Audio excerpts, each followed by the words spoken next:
2, 1, go.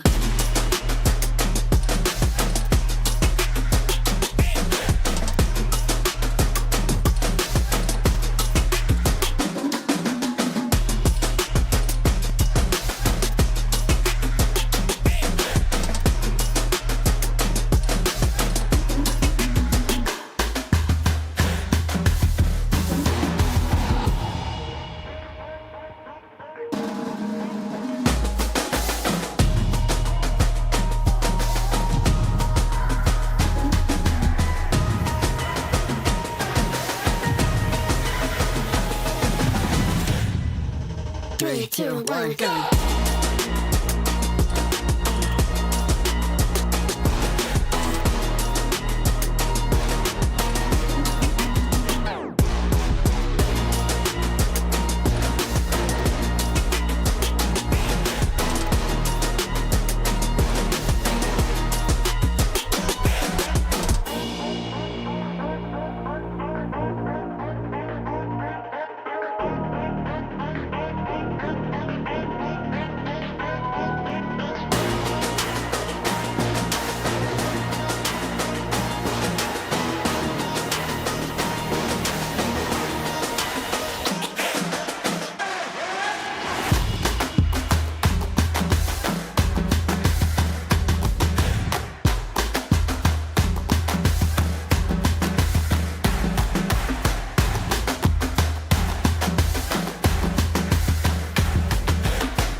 Three, two, one, go.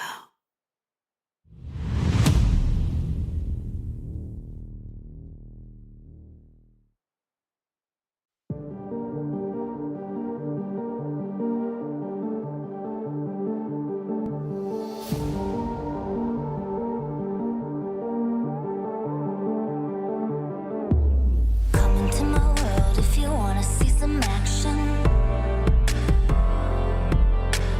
Enter my zone, shut down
and gentlemen, hello and welcome. It is time for the Latin America qualifiers. This is Call of Duty Warzone on the road to EWC. My name is Bryce, and joining me here to bring you all the action from today's games, Chris Tunn. Thank you very much, Bryce. Excited to see who we're going to send to Riyadh. We've got one spot to give away here for the LATAM South region, and excited to jump into some resurgence to decide that. It's going to be a super interesting day. The close qualifiers were interesting as well. We'll go through some of that very, very shortly, but excited again in the action of what should be an action-packed 8 games. It certainly should. With only one slot remaining, the pressure will certainly be on, and all the teams will be striving to put on the best show every single game as we go through today. And maybe, Ton, that'll be the difference maker. Who is the most consistent team ready for EWC? I mean, that's how it always kind of goes down in Warzone, right? It's the teams who are consistently putting up these numbers. And with some of the numbers that were put up in the closed qualifiers, you cannot slip up. There are some big lobbies coming out. Well, of one team in particular, we'll talk about it in just a second. Well, maybe let's talk about it now. It's first squad team. They are the ones to keep an eye out on. When it comes down to close qualifiers, obviously we've been through a long, arduous process to get to this stage where we only have 14 teams remaining. Well, put it this way, it was pretty close outside of the number one team. You can see everybody kind of tears it up from UNTG Esports, who finished, of course, in 14th, just about scraping over the line by 0.4 points, by the way, just to get here, right? So super, super close to the bottom end. But the top team was absolutely first squad team. They were above and beyond in points by around 80 or so. So these guys are, I mean, I want to say the pressure is on to them, of course. You look at their roster, it is full of players who have been around the World Series of Warzone. There are some players who obviously went over towards Riyadh last year in the Warzone side of things and actually, well, played relatively well. We've got Hard Trevs, who's on Selectus. That's another squad to keep an eye out on. But there are probably around 4 or 5 teams who are really battling it out for that final spot that we have to give away from this region, Bryce. But everybody else is absolutely going to be doing the best they can to also get themselves there. Yeah, they certainly will. And as we were speaking about before in the pre-game, realistically, you just have to make sure you do the work every single time as you go into these different matches, because if you have a bad game, it can set you behind. And with 8 to go, there is a little bit of a balancing act. Of course, you can still get back into it, but with the competition this hot and with only one slot available, second place is not good enough. Yeah, and that's the thing. There was like I want to say about 3 or 4 teams who were kind of pretty tight in that second place spot. But when you see Reaper and Co actually go on and dominate so close, so well, I should say, in the close side of things, then that's when things become a little bit worrying, I think, if you're everybody else. But hopefully everybody can kind of turn it up. You know, for a lot of these teams, they would have already known they were in the top 14th place. So, you know, you can kind of bear that in mind if one team's maybe went a little harder. I want to say through their other rounds, they didn't quite make it through so easily in what we've seen in some of their other games, but I mean, when it came down to close qualifiers, just to make sure they did fantastically. So let's see how things are going to go down.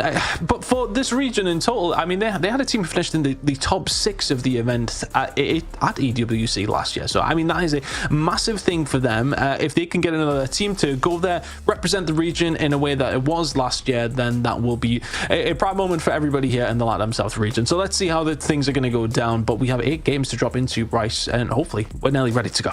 Oh, we certainly do. And if you are wondering how the match schedule is going to go today, this is what it's roughly looking like. So, of course, you can catch all the matches at these times, but we will be working on a bit of an escalated schedule. So we will get these games going as quickly as possible.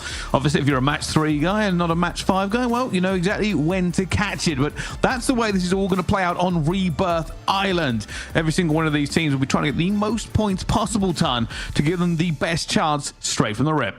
And with Rebirth, you can pick up big points. I mean, look, for some of these teams, they need to be coming in and having some good games in the latter stages. It is possible, of course, teams respawning back in. Are you going to play that tactically? Are you going to make sure, you know, when you're going to your drop zones, are you going to start landing on teams? We have already, in fairness, actually, I kind of want to touch on what I said about first squad team being absolutely the favorites. We've already seen one of the favorites, a team in Navi from the APAC region, who did not manage to make it through this morning. That was early hours of the morning for everybody in North America. But just whilst I was having my morning coffee, I kept an eye on what Shift and Reflections were casting over, and that was a turn up for the Bucks. We seen a result we did not expect. So to come into today, are we going to expect the unexpected? Potentially. I think, you know, that's one thing. I do want to err on the side of caution, saying it's definitely one team who's going to go and do it. We have seen surprises, and that's hopefully something we'll get to see again.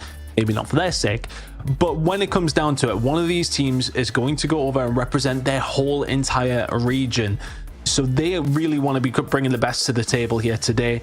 And I think, everybody will be behind whoever gets there. And it'll be, again, one of those teams who have to go on to play well for their region.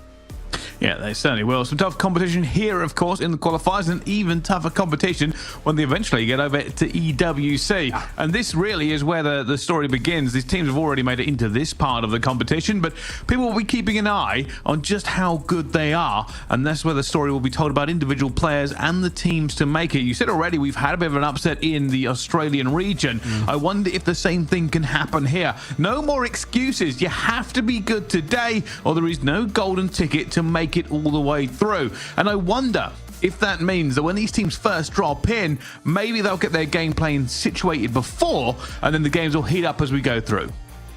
Yeah, I think, for some of these teams, especially when we see in traditional Warzone as well, it is about sort of setting out your base, seeing how things are kind of rolling through. You don't want to kind of go too far in this. Like, you don't want to take any unnecessary risks early, is what we're trying to say. You don't want to be going in there, dropping a 2 or 3 pointer, and then you're chasing your tail for the rest of the day. You absolutely just want to be coming in, steady away to kick things off, and then if you need to up the pace just a little bit, you're in a good position to do so. If you've had a steady couple of results, that's kind of the position that you want to be in. So yeah, for some of these squads, I think it's just about, especially some towards maybe the lower side of things as far as where the close qualifiers go. I'm looking at like Unity Revolt Elements, Team Owens, UNTG, guys like that are going to have to maybe just go out there and try and have a good game and then set your stall out. It just depends what everybody wants to do. Resurgence is fast. Things can change very, very quickly. You can think you're in a good spot and all of a sudden you get wiped, you can't get your stuff back, you can't reestablish yourself, and that's a really big thing. Well, full stop with Warzone, but Rebirth Island is small and there ain't a lot of room to reestablish yourself, so teams have got to be careful. At the same time, you still want to try and make the most of it, but that's the balance of Warzone that you have to get right.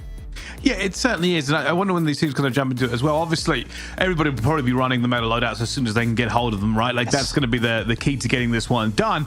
We've had a few changes in recent memory, but I wonder when going on to Resurgence, it is a bit of a different game. I mean, realistically, priority always going to be that SMG, that close-range weapon, and fortunately, everybody would have leveled it up now. But the LC-10 is an interesting gun just because it's almost a combo when it comes to the mid-range. A lot of these teams have been using it, and it is a bit of a laser. I mean, you've even seen it as a secondary for snipers. We won't really see them here in this game very much, but it's all about being consistent and being able to win gunfights. Things even like the compact, I find, are a little bit good when it comes to those point-blank gunfights, just because of the amount of bullets you can put down very, very fast.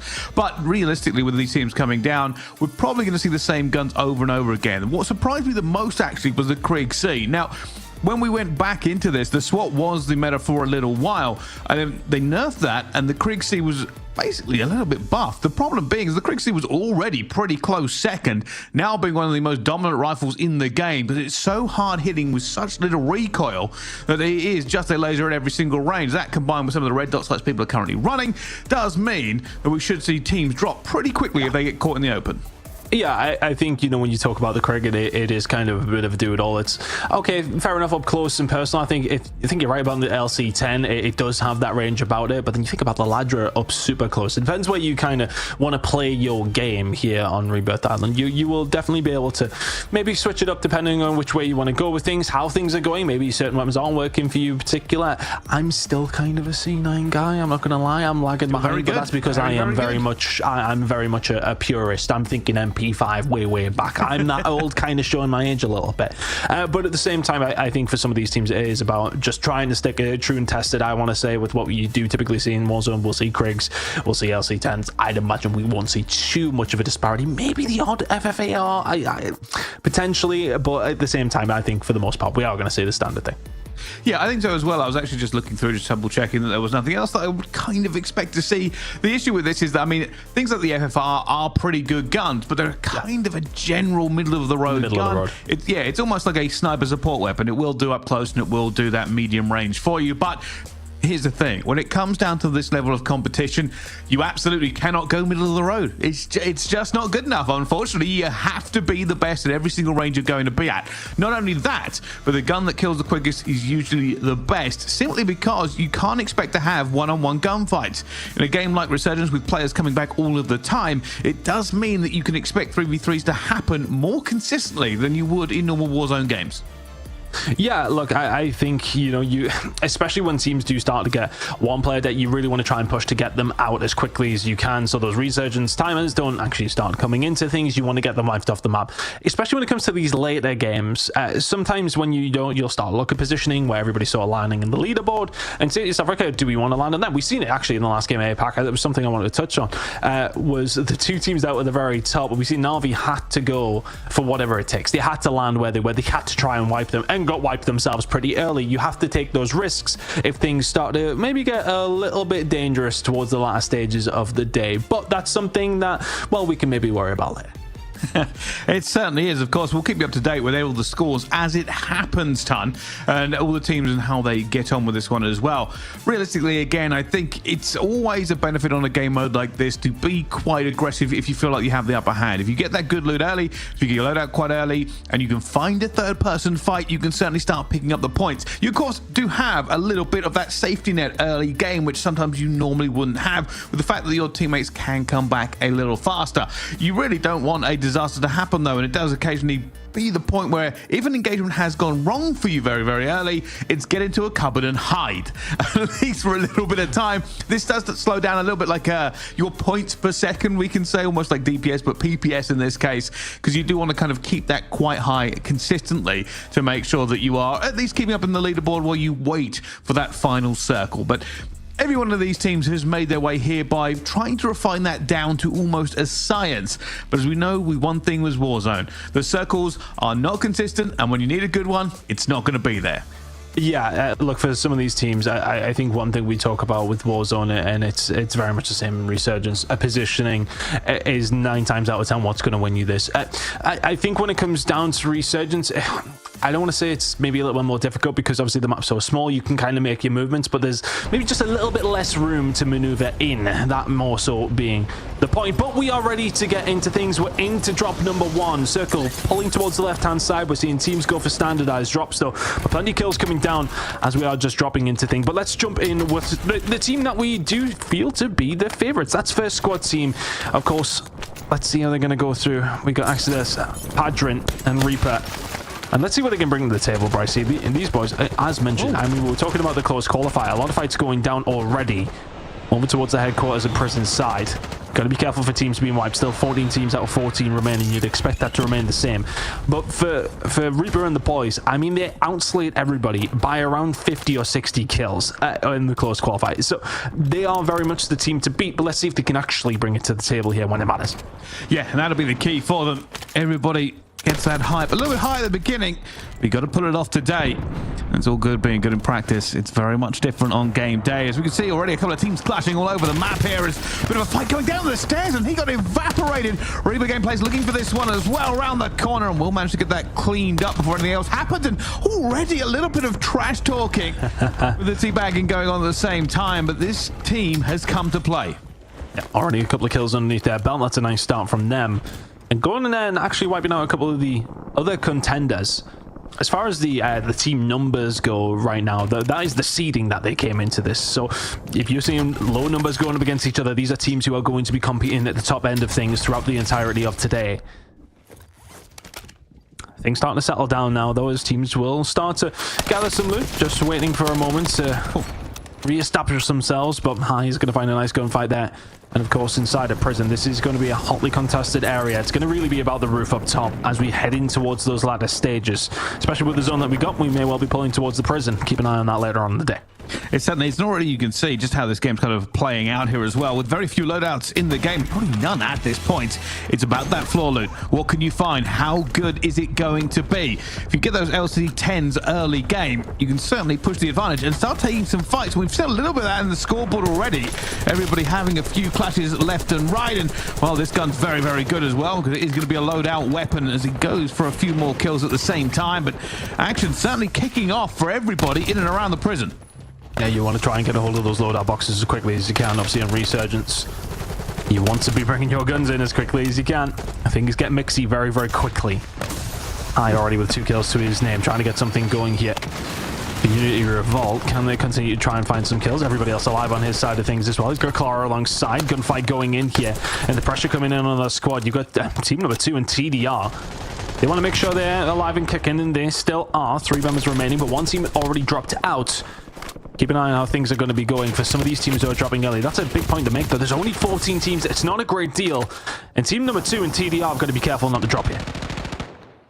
Well, look at this, no fight's going down, and it is always the case. I mean, realistically, you get 2 into the fight, you're okay. You just got to make sure that third person never gets involved if you don't have to. But already you can see guns getting better and better across this at the moment, and that kill feed is running. Everybody just combining over and over again as they look for so many players. Big fight about to come up there on the rooftop, but with already 1 down, that smoke isn't going to help. That is going to be a back off, but it's going to be a bit of a pinch in the stairwell. You can see it staying alive. More smoke's going to be dropped here. Absolutely crucial to get out of here just in case. Nobody wants to go down this early. And the team on top of Prison right now is Team Tamale. They want to be putting themselves in a good enough position. And well, I mean, look, that shows you everything about top Prison right now. They want to be up here. They're being clustered, and that is for good reason. Teams want rid of them. They do not want teams to find these power positions. And a power position is still in the circle when we head over towards the second one. Good shots coming in here from Robs. Just trying to stay alive. Rubberlights does get taken down over on the other side of things. Still 13 teams remaining. It's just about this positioning right now. Teams are starting to get themselves looted up. You're seeing those LC10s start to come into the grand scheme of things. You're seeing everyone starting to set out their store. And this is the position you want to be in this stage of the game.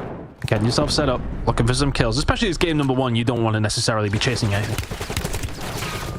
Oh, he certainly don't. Well, next who decides. Maybe a little bit of a snake here, but that's going to be trouble. There's nothing you can do about it. Big flank.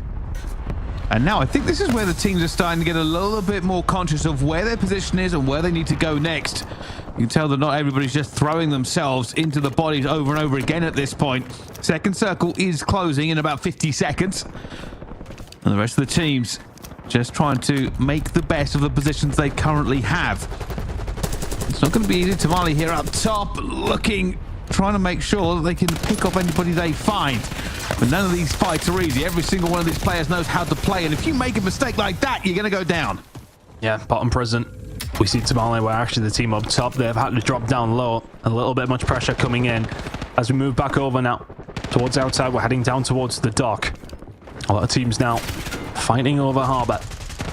Bit of a chase coming in here for one player in particular. That's going to be Austin. He is going to get taken down, so that's coming in from Team Nows, and they are a squad who managed to put up a very, very decent score. 235 points over the close qualifier.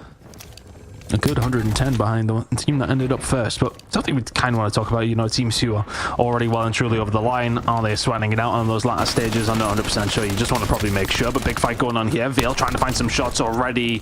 And Revolt will fall down. I think in these kind of moments, you know, we're trying to establish these teams and where they're going to be sitting, the true pecking order. And as the day does go on, we'll start to decipher some of these big fights when they're coming to it in the last stages. We're getting into game 5, 6, 7, 8. And some of these squads are coming up against each other. Every gunfight will be crucial. This is what they're all now thinking about. You can already hear just the amount of streaks everybody's calling down as well. High ground, a big thing on this Resurgence map. If you can get it and hold on to it, it is definitely the most advantageous position. So far, everybody has at least kind of dipped their toes in the water. A couple of kills flying around the map here.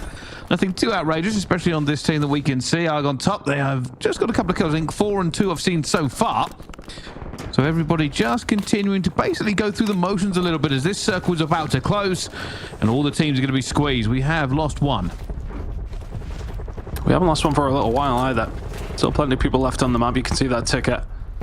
31, 32. That'll keep climbing up as well, up and down. This team's still trying to continue to find kills. The pace is being set here by team number 6. Arg on top trying to find something. And a little bit of positioning up top of Prison. Fight still ongoing over towards the other side, but it is still really about positioning. If you can pick up kills on the way, then that's brilliant. But that circle's still about to close in a minute's time. things will get a little bit tighter for these team on Prison, but they're in an alright spot. They're absolutely fine. There's only one team particularly outside of the zone right now.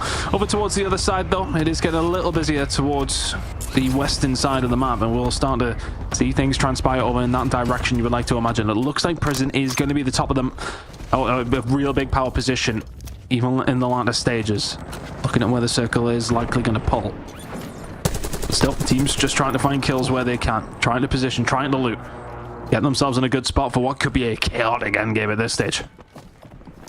This is all about managing exactly where you're going to be here. A couple of bullets down to the long range. Everybody just trying to keep a little bit close to their teammates here. You can see they're going to try and get a revive. Smoke's going out as well. Watching the push. Thermite's going to go down at the same time.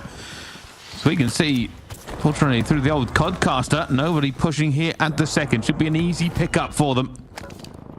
And now, Team Elements, will they try and push the tempo a bit? If you look on the mini-map as well, on your top left, it is a stacked Prison. And with that circle pulling, could certainly turn into a bloodbath. I mean, look at this. What there is probably around 4 or 5 teams in and around Prison right now. It's a big part of the map, in fairness. A lot of levels, a lot of different corners you have to check. A lot of bodies dropping as the circle is starting to close. 40 seconds left of that, and then we'll see which way we're going. I'm curious to see where some of our other teams are set up. Over towards the South Harbour side.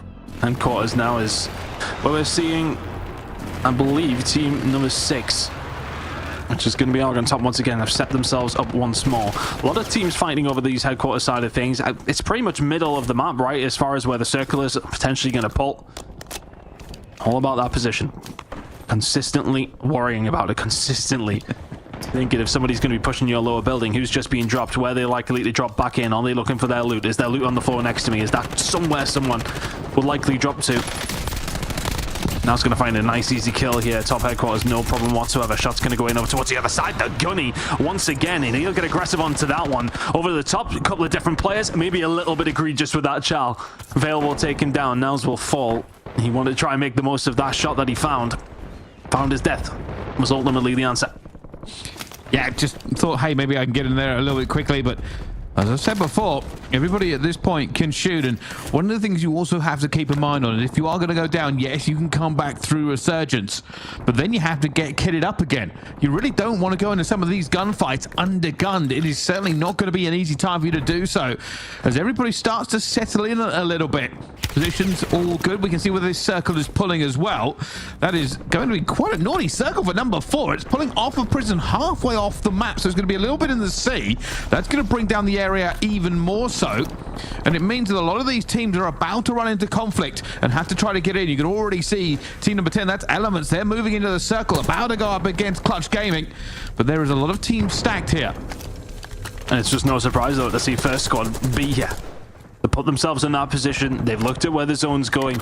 And it's no coincidence, right? You don't just think, oh, the top teams seem to know. No, they do. They do seem to know. That's the thing.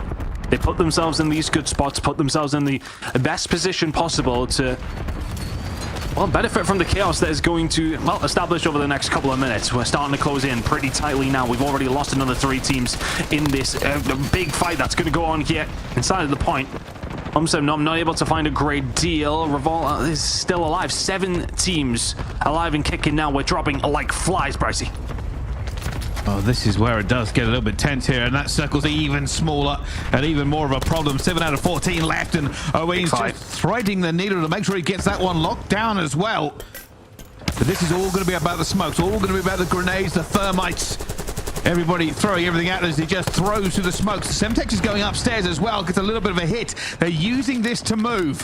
They're trying to get in a better position so they don't have to run that gauntlet later on. Yep. Pretty safe right now, but this is the big fight. You need to get them off the roof, and that's what they're going to try and do. Oh, here we go. At the moment, no easy way up here. A doorway and a dream. There isn't a sender, but it's a little bit of a death trap for them. At the moment, they're not too bad here, sitting on the 2nd floor. Just making sure they have a good position. There is a team on top. There's a couple of teams who've already moved into this circle. Only part of this building is going to be safe in the gas, and it looks like that team up top aren't really going too far yet. I'm wondering where Bodogzera is actually planning on playing this. The team up top are actually safe as well, though, aren't they? Yep, corner of the building. Not in a bad spot at all. Nobody can really push them from this angle as well, so they're really safe right now. But the problem they're going to have, actually, they're not going to have a problem. Part of the roof is actually still in the zone when this starts to make its move. So they're in a wonderful spot. Reaper and the boys, the team who come into this as #1 seed in the A1 prime position, the mayor's office, whatever you want to call it, they are looking very, very pretty. They can continue to survive, but the team underneath them also going to be in a very nice spot when it does come down to it. The whole of control center is going to be part of it, but that's something they're going to have to worry about. The streaks coming in, put yourself in the gas. You can survive from there. Still alive and kicking up top. Everyone throwing what they can at them. It certainly was. I was going to say, where are the streaks are coming in, but they've judged it correctly. They got just out of the way of that streak coming in. The circle is moving again, and you are right, it's still around this. They're a little bit curious about the door. We know there's going to be teams moving inside as more grenades and explosives fly over that roof. They're worried about this last little push. Just 4 teams remaining, and everybody will have to come to a head as they are stacked. There's only one player left. That's down he goes. 3 players, all stacked like dominoes. Oh, they nearly caught them. They nearly caught them on the sky bridge there. You can see Padrin was trying to find an angle. There's a couple of little solo ballers remaining, but they're already making the move. You can see them making the move already. They smoke off the push. They start to get themselves in a better position. They've now closed in over towards the wall, and they're ready for them to push out of control center. The dot control is there. You've got one teammate up top. You've got a solo to worry about, but Padrin is here. The solo is dead. It's a 3v3. Managed to get themselves in a better position here. A little bit of cover here, but up high, you can see they're taking the roof away from them. They're trying to get through, but now the smoke's coming out. Everybody piling in. They're fighting point blank with the guns here. One player left up top as well, and it will be the first squad team that are going to walk away with this win. There's only one player left. He's deep in the gas. They're down. I think they're going for the self-revive, but it will not be a long life, surely, and that'll be the end. What a victory for first squad. And that is a very bold call to make, because they jump off the top of control center. They're saying to themselves, right, okay, we feel like this is the position to be in when they have to jump off. They have to get towards the center circle. You know what it's like when you feel like you're in a good position, when you are up high. But when there are teams staring at you and you've got to jump with your parachute out, that puts you in danger. They jumped ahead of the gun. They got there first so that they were in the position to punish the team who had to come in from high. And they did just that. Things got a little bit shaky. It was a bold call to make, but the right one indeed. First squad team take game #1. And some decent kills alongside of it. The 2x multiplier will feel very, very nice. It certainly will, and it's what we kind of expected from them. You are right about that call. I mean, it could have been dangerous, but they smoked themselves out to fly over the top. Not enough windows to gun them down on the jump, and that's when they're the most vulnerable. As soon as you get into that parachute, you are a very easy target. No matter how quick you try to drop, regardless, there is always going to be a delay where you're basically floating and you pull it, and that's when people will strike. They got away with it. Not enough windows to find them. The rest of the team's hiding in what must be one of the worst sandwiches in a 3-story building, but they get away with it, and it allows them to move into prime position. A good rally, actually, though, from the other team. Getting up top to shoot over the top of that wall. It could have worked out for them, but too many smokes, too little time. Yeah, I think at one stage they actually won the first gunfight, as we seen the team kind of set up for first strike squad. They were in a really nice spot on that wall, but they lost the first gunfight. Were able to bounce back very, very quickly, though. Really like the win from them, and it's a nice start for the team who are expected to go through a first place in game #1. Nothing to turn your nose up about, Bryce. It certainly is not. Well, that concludes our first drop on Resurgence for this qualifier. We're going to go to a very quick break. When we come back, we'll have the scores and more action for you here at the Warzone Road to EWC.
Ladies and gentlemen, hello and welcome back to the EWC qualifiers, ready for EWC all the way in Riyadh. This is Warzone and we are jumping into our second game. Our first game already on Resurgence was fun-filled and fast, but first squad team did walk away with the victory. But Tan, how do you think they've done the points? I think they've done pretty well. Of course, you get a very, very decent qualifier for finishing in the first place, but we've seen plenty of kills coming through. A full wipe towards the end. I think they maybe got one or two of the kills that were kind of lingering around. We've seen there were 4 teams in that final circle. I think 2 of those teams only had 1 player left remaining, but I think they picked up the majority, especially towards the latter stage. And it wasn't just about surviving for them. They put themselves in a position where they could continue to find kills as the zone was kind of closing in. We've seen them on top of the roof there, just really in a dominating position. It was very difficult for the other squads to get rid of them. They couldn't, and then you receive the result in the game going their way. I would say it was along the lines of a 25-30, I want to say, and you want to presume that they obviously come on to win the game number 1. They'll have a decent amount of points there. But I think for a lot of the other squads, they'll look at that and say, okay, hopefully they haven't really stretched their legs already, or you need them to start to have a bad game pretty early. And you don't want these teams to start to extend that lead early on. You really want it to be pretty close. So let's see how things are going to be going as far as the points go. But I believe we're nearly ready to go and show you that. Yeah, I think so. And then that's going to be one of the keys for this one as well. Managing expectations. You know, teams like First Squad are going to be consistently at the top, but can you beat them? That's the benchmark. And realistically, you cannot fall short if you want to continue on past today. So adjustments will have to be made, whether that means getting more into the mixer or picking a better position. That's for the individual players to make that decision. But realistically, we know a few things already off the bat here. Very important things like Semtex, Thermites, and Smokes can make the difference.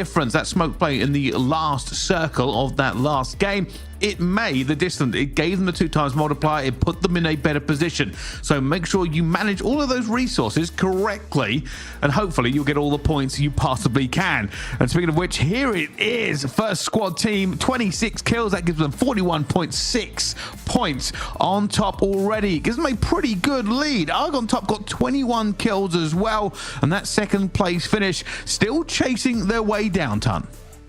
Yeah, not too bad of a spot for Argon top. That's a nice amount of kills to get a hold of early doors. I think the one for me that kind of stings is Elite Esports sitting at 1. They were the team who came through 3rd in the closed qualifiers, and that is a disastrous start.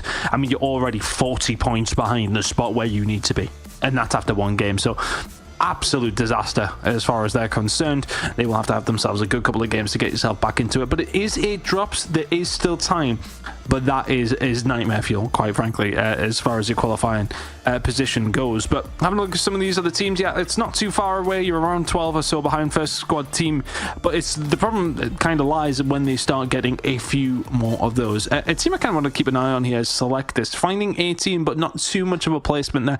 They're another squad who want to be maybe looking to will be a little bit more cautious. Of course, one of the players from those squads as far as attendance goes to EWC, they have on their roster, and for them, they have that experience. They want to be there again, of course. So let's see how things are going to go down. But for some of these teams, it's far from over. For some of them, great start, and well, maybe for one of them, a little bit of a difficult one. Yeah, that's going to be a bit of a wild comeback if they can make it. I mean, now you got to consistently outscore the first squad team by like, what, 5 points a game? Every single game. You've got to at least be above them by that much for the next 7 to overtake them. And that's going to be a difficult one. They are going to need a big game to swing back into it, but 1 point out of the first game, it does put you at quite a significant disadvantage. It'd be a wonderful Cinderella story if they can make it now. Yeah, it's a significant disadvantage, but as we kind of mentioned, you've got 7 more games to go. So a couple of wins and you're back into it, but you just never want to have to be fighting off the front foot. All of a sudden, the mentality sort of changes a little bit, doesn't it? You are sitting in that last place and you say to yourself, okay, we need to have a good game. There's our bad one. It's out of the way. We can't have any more of those. Any more 1-pointers, you put yourself out of the conversation very, very early. You need to be consistent. You need to keep it there or thereabouts. Now you're hoping none of the team's having a bit of a hard time. Now you're hoping that you can go in there and drop some big numbers. The pressure is already on. It certainly is. All the team jump back in here for our second drop onto Resurgence. And now We see what teams are made of. If you want more points, get into more fights, but also, most critically, win those fights at the same time. And maybe, just maybe, you can claw it back. And, well, that's what some of these teams will be looking for. Realistically, if you can get into an early fight with some pretty good loot, you can start racking up the points. Obviously, when you go for these trades, the other team will be doing the same thing. But you've got to bear in mind, not every team, as we've already seen as we've dropped in, is heading into the blender. And this is dangerous. I mean, that resurgence is going to be very quick early game, but unfortunately doesn't find anyone else to give them an early end. Got to be careful early doors, haven't you? If all of you are together, you get caught off guard, one of you drops, and all of a sudden everybody's trying to run away, and then you put yourself in a difficult position. It's just never really where you want to be. And again, with two of those teams just trying to establish themselves. Once again, have a look at the circle. Prison well occupied, as you can imagine. Stronghold is going to be completely out of this pretty much imminently as well. So you can see team number 12, I believe that's Unity Revolt, over towards that side of things. Oh, sorry, Infamous. They do not want to be over there for too much longer. They're going to have to find a way out, but it's a bit of a chokehold to get out, so have to be a little bit careful. Fights going on over towards the prison side of things already, though. Vale trying to find something. Will child a gunfight, no problem. Nice shots coming through, and prison control still being fought over. Wow, that was wonderful. Spring line could have been a problem. Not going to be in that case, and already lining up another player. Are they going to try and make the push here as well? That is going to be a drop. How on earth they got that one? I wonder whether or not they can actually lock this one down.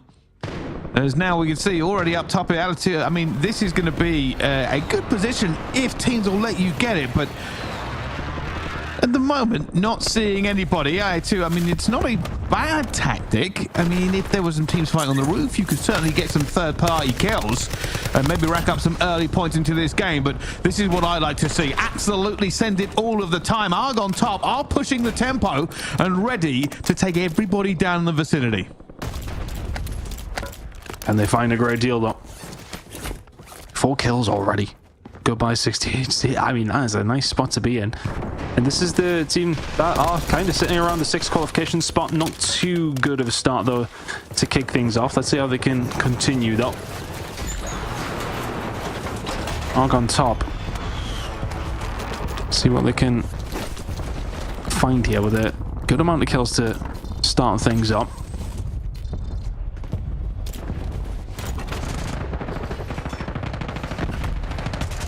There's a bit of a fight going down by the containers. Looking for it. They're coming out on top here as well. You can see in Revolut, they're looking for some more kills, but they've got to be careful. You can already hear those airstrikes coming in. Ever so familiar brr of the cannons screaming down, and more than one player will tell you that they've been hit when they didn't expect to be. A little bit of control here. If they can potentially find it for Owens and kill. 11 quarters, not too bad of a spot to be in, but you're nowhere near the middle of the zone. It's kind of a low spot on the map, so they probably want to try and be making their move if they can, but they're just looking to try and find some kills right now. Going up against team number 9. A lot of aggression coming out against Justin and Co. But still, just teams establishing themselves. We've already lost somebody as well. So that's another bad game for someone. It has to be somebody, though. Somebody has to go out first, right? They certainly do. And this early game, it's always an interesting one, realistically. Like I said, get into a fight, get those points up, make sure you've got good loot, which everybody does seem to have. And then the question will come, and this is one of the things that you can't plan for, is the circle pulls. Are you going to be alive enough? Are you going to be in a good enough position to get that circle pull? And you will. And there's a smoke going down. The thermite will come out as well to try and get them to kill. That kill means at least 1 point onto the board. And that's what they're looking for. That and resources, making sure we've got enough plates, absolutely critical. This is a nice start again for Arg on top, though, isn't it? 8 kills already for goodbye 60 hertz. I mean, that is just a phenomenal start, but we've already lost a couple more teams, so players already taken a couple of risks, and it hasn't paid off. It's very, very early as well, and looking towards the map as how things are starting to transpire. Yeah, it's the teams that are down towards 11 quarters and Stronghold, which is what we're watching right now, who are in a bit of a tough spot. You got some towards the top of prison, over towards the industry side of the map who are sitting pretty, but there's a lot of teams fighting over the edge of this circle. And I can already tell you guys at home here as well, our number one team are just holding squads outside. They're in a really good position over the control center where they ended that last game so well. And they are holding a couple of squads out towards Stronghold and living quarters. That's some easy kills if you can get it. Players going for it as well. Up the ascender, taking roof control. Not the highest roof you can get to in this game, of course, but not a bad one considering where this circle is going. Oh, team's a little bit of a drop down, but hasn't actually helped out his teammate. Went too far over the edge. And now coming back for the gunfight, News is trying to make up for that little bit of movement mishap and hasn't found anything. One of these teams with a circle closing. Now trying to feel out who's in our immediate area and where do we go from here. And just looking at the map, actually, it was the first squad team who got very aggressive out of control center towards living quarters and, well, haven't found a great deal. Actually, a couple of them dropping, so not a good spot to be in. Got a little bit too aggressive and it did not pay off, but control center still looking good as that circle. Not necessarily causing too much of an issue for the teams inside of it, but the teams just on the edge over towards the harbor side are struggling right now. It is a bit of a knife fight in a phone booth. Is it a knife fight in the phone booth? Is that the same, Bryce? Is it a fist fight in the phone booth? It could be either one, honestly. I think it's the knife fight in a cupboard. I don't know if it's in a phone booth. Knife fight, no, I've definitely heard phone booth. I've definitely heard that one. I think it's any a northern small thing. area, maybe. Any small area. I think that works. Yeah, knife fight in a mini works. I mean, this is kind of what's happening over towards factory anyway. There's a couple of teams very, very close to each other. No further teams wiped though. We've had 11 for, well, some time. For me, it was how quickly a lot of the squads started to drop over towards maybe the third or fourth circle when it was coming on through. That's where things got extremely, extremely mixy. That is a bit close for comfort. I was going to say that is the definition of danger close. Fortunately, able to get downstairs pretty quickly. Would have been very unfortunate if one landed straight on his head, but with the sky being open, it could certainly have happened. Just trying to survive here for your Burger Mini. You know, there's players around who have kind of got you caught in between a rock and a hard place. You still do have a teammate up, alive and kicking. So you can, well, maybe not take too many risks because you do have one teammate down. You want to make sure you're still up for that resurgence time. But the first shots are going to go in. The final shots are good as well. Justin gets taken down. Teammate coming back into it. But your teammate's going to have to come back into it somewhere else because factory is not a safe space to be in. Everything's starting to concentrate over towards prison industries. That's where the circle is heading. Leonardo, good shots with the pistol. And that's something you have to be very, very solid with in resurgence. You're coming back in. You're not looted. You need to make sure you're finding the gunny with the sidearm. It's also one of those comms things as well. Hey, if I land down with you, is there any dead bodies in the area? Is there any guns I can basically just rub straight out of it as well? As everybody's piling in, he's got a little bit of an angle, but it's not going to be enough. Too many there, and squad 13, that's going to be UNTG, are wiped out, ton. Not a good space for them at all. Had an okay time of things in the previous game, but wiped out this early. It's not where you want to be. Another team who are actually in a little bit of a dangerous spot there were first squad team. Not necessarily where they wanted to be by any stretch. They kind of got caught out in the middle of the map, but now they're trying to just re-establish themselves. And for our leaders, that is something that is going to be paramount. They were in a really good spot. They're dropping again, though. Reaper now falling as well. And you're coming back into such chaos with, well, very little to help you along the way. Circle's starting to close. We'll see where we're going in a second again, but that's number 3, and it was 4 where things got a little bit crazy. Everybody is being squeezed here as well. I mean, Nash is in a very good position. Nobody has really turned and burned him here.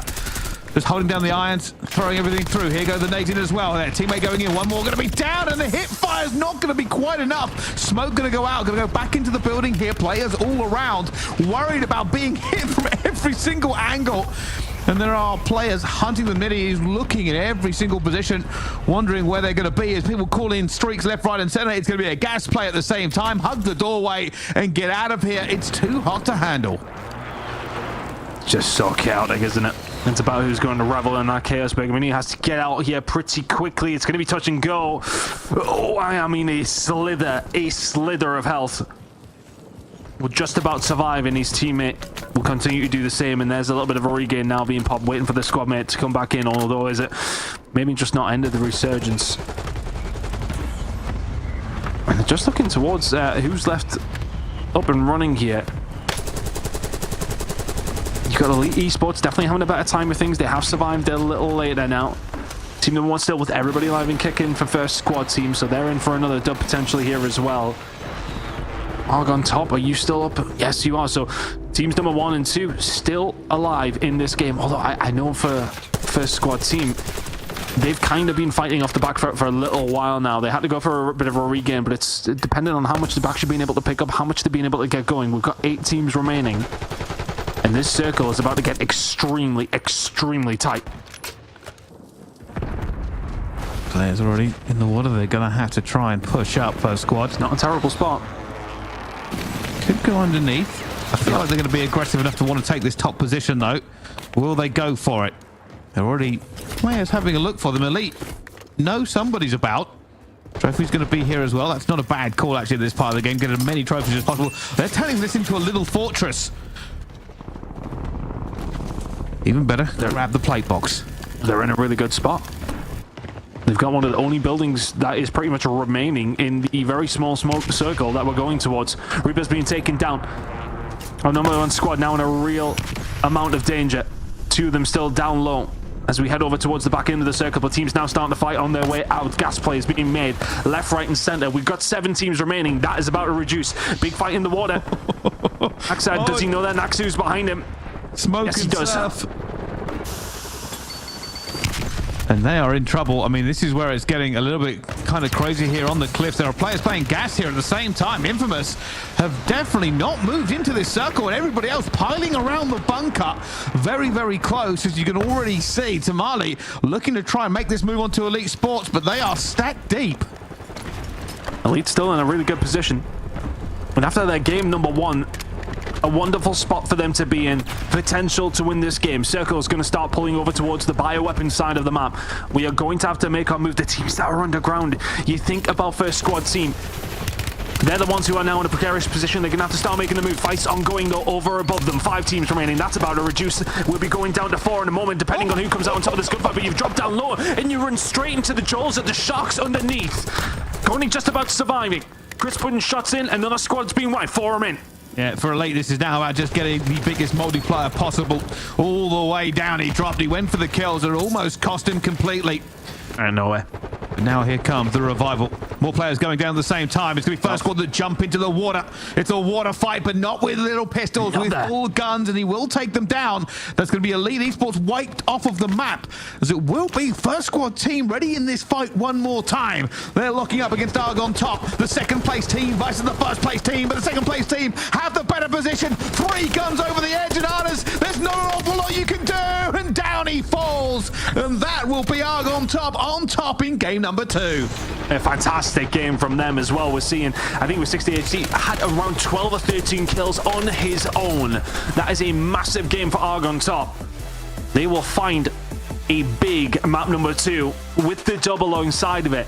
And that first place spot may well be theirs. Honestly, first squad team may well have survived till second, but I don't want to say that they had a rip-roaring game like they did in map number 1. Sensational work for Argon top. They will find map number 2, and their positioning was tip-top. The kills alongside of it. Wonderful as well. And yeah, that's going to be the real key. I think you've kind of hit on a very important thing there. Obviously, the multiplier is great, but you've got to have points first to get there. And first squad, I know they've probably had a bit of a better start, but when we caught up with them in those last couple of circles, they were pinned. They were down low by the water. It didn't give them an awful lot of opportunities to keep racking up those points. Argon top, you could technically argue the same thing. There was a period where they were alone. They were in a little bit of a fortress that they had created with trophy systems. But the benefit for them is going to be where that circle went, everybody had to come towards them, and this means that they will have picked up more kills overall. Yeah, no, they were in a really good spot for a lot of the time. But another team I kind of want to shout out who did, I think, finish third in that one was Elite Esports, and we've seen them with some decent kills. So had that re-game gain that they needed, but they need to continue to finish around that top 3-4 with some decent kills to get themselves back into that conversation. But yeah, big game for Arg on top. I think, you know, your number 1 and number 2 teams after game number 1 be left alone as the final 2 squads in map number 2. I think that's a storyline that's going to continue throughout the rest of the night, Brycey. But we're 2 games in already, and 2 teams looking very, very solid. Certainly so, and it's even more kind of wild. Normally when we talk about these top teams, right, you don't expect it to consistently be them in the final circle. Anything could go wrong, a bad circle, a bad cross. You're like, well, they may have had a good game, but they're 4th or 5th. To consistently be in those top 2, top 3, it is different gravy. But we'll find out how the points have all stacked up after the break. Don't go anywhere. More action here on the road to EWC.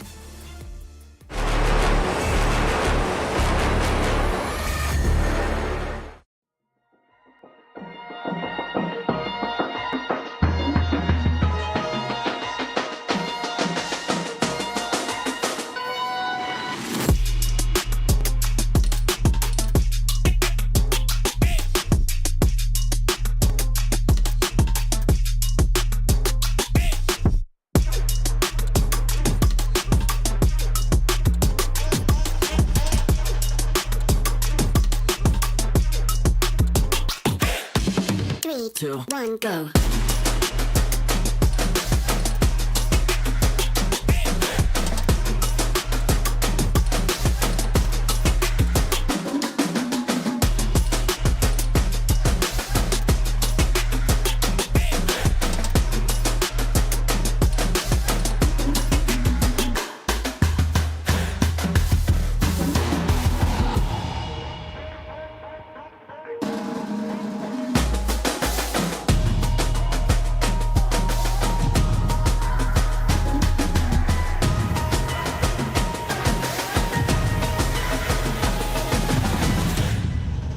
Three, two, one, go.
Three, two, one, go.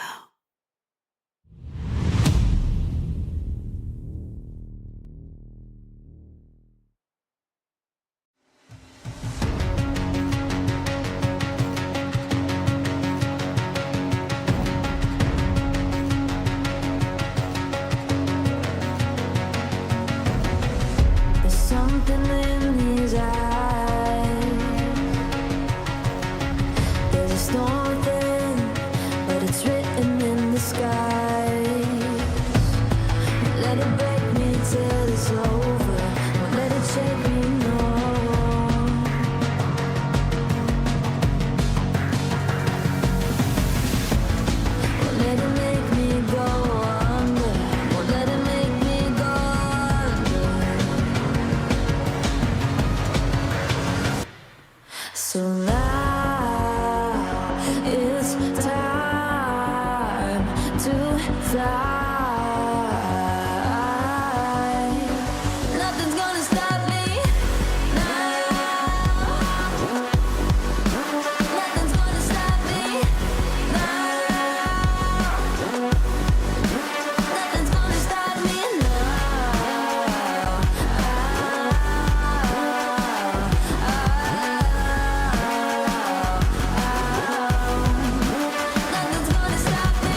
So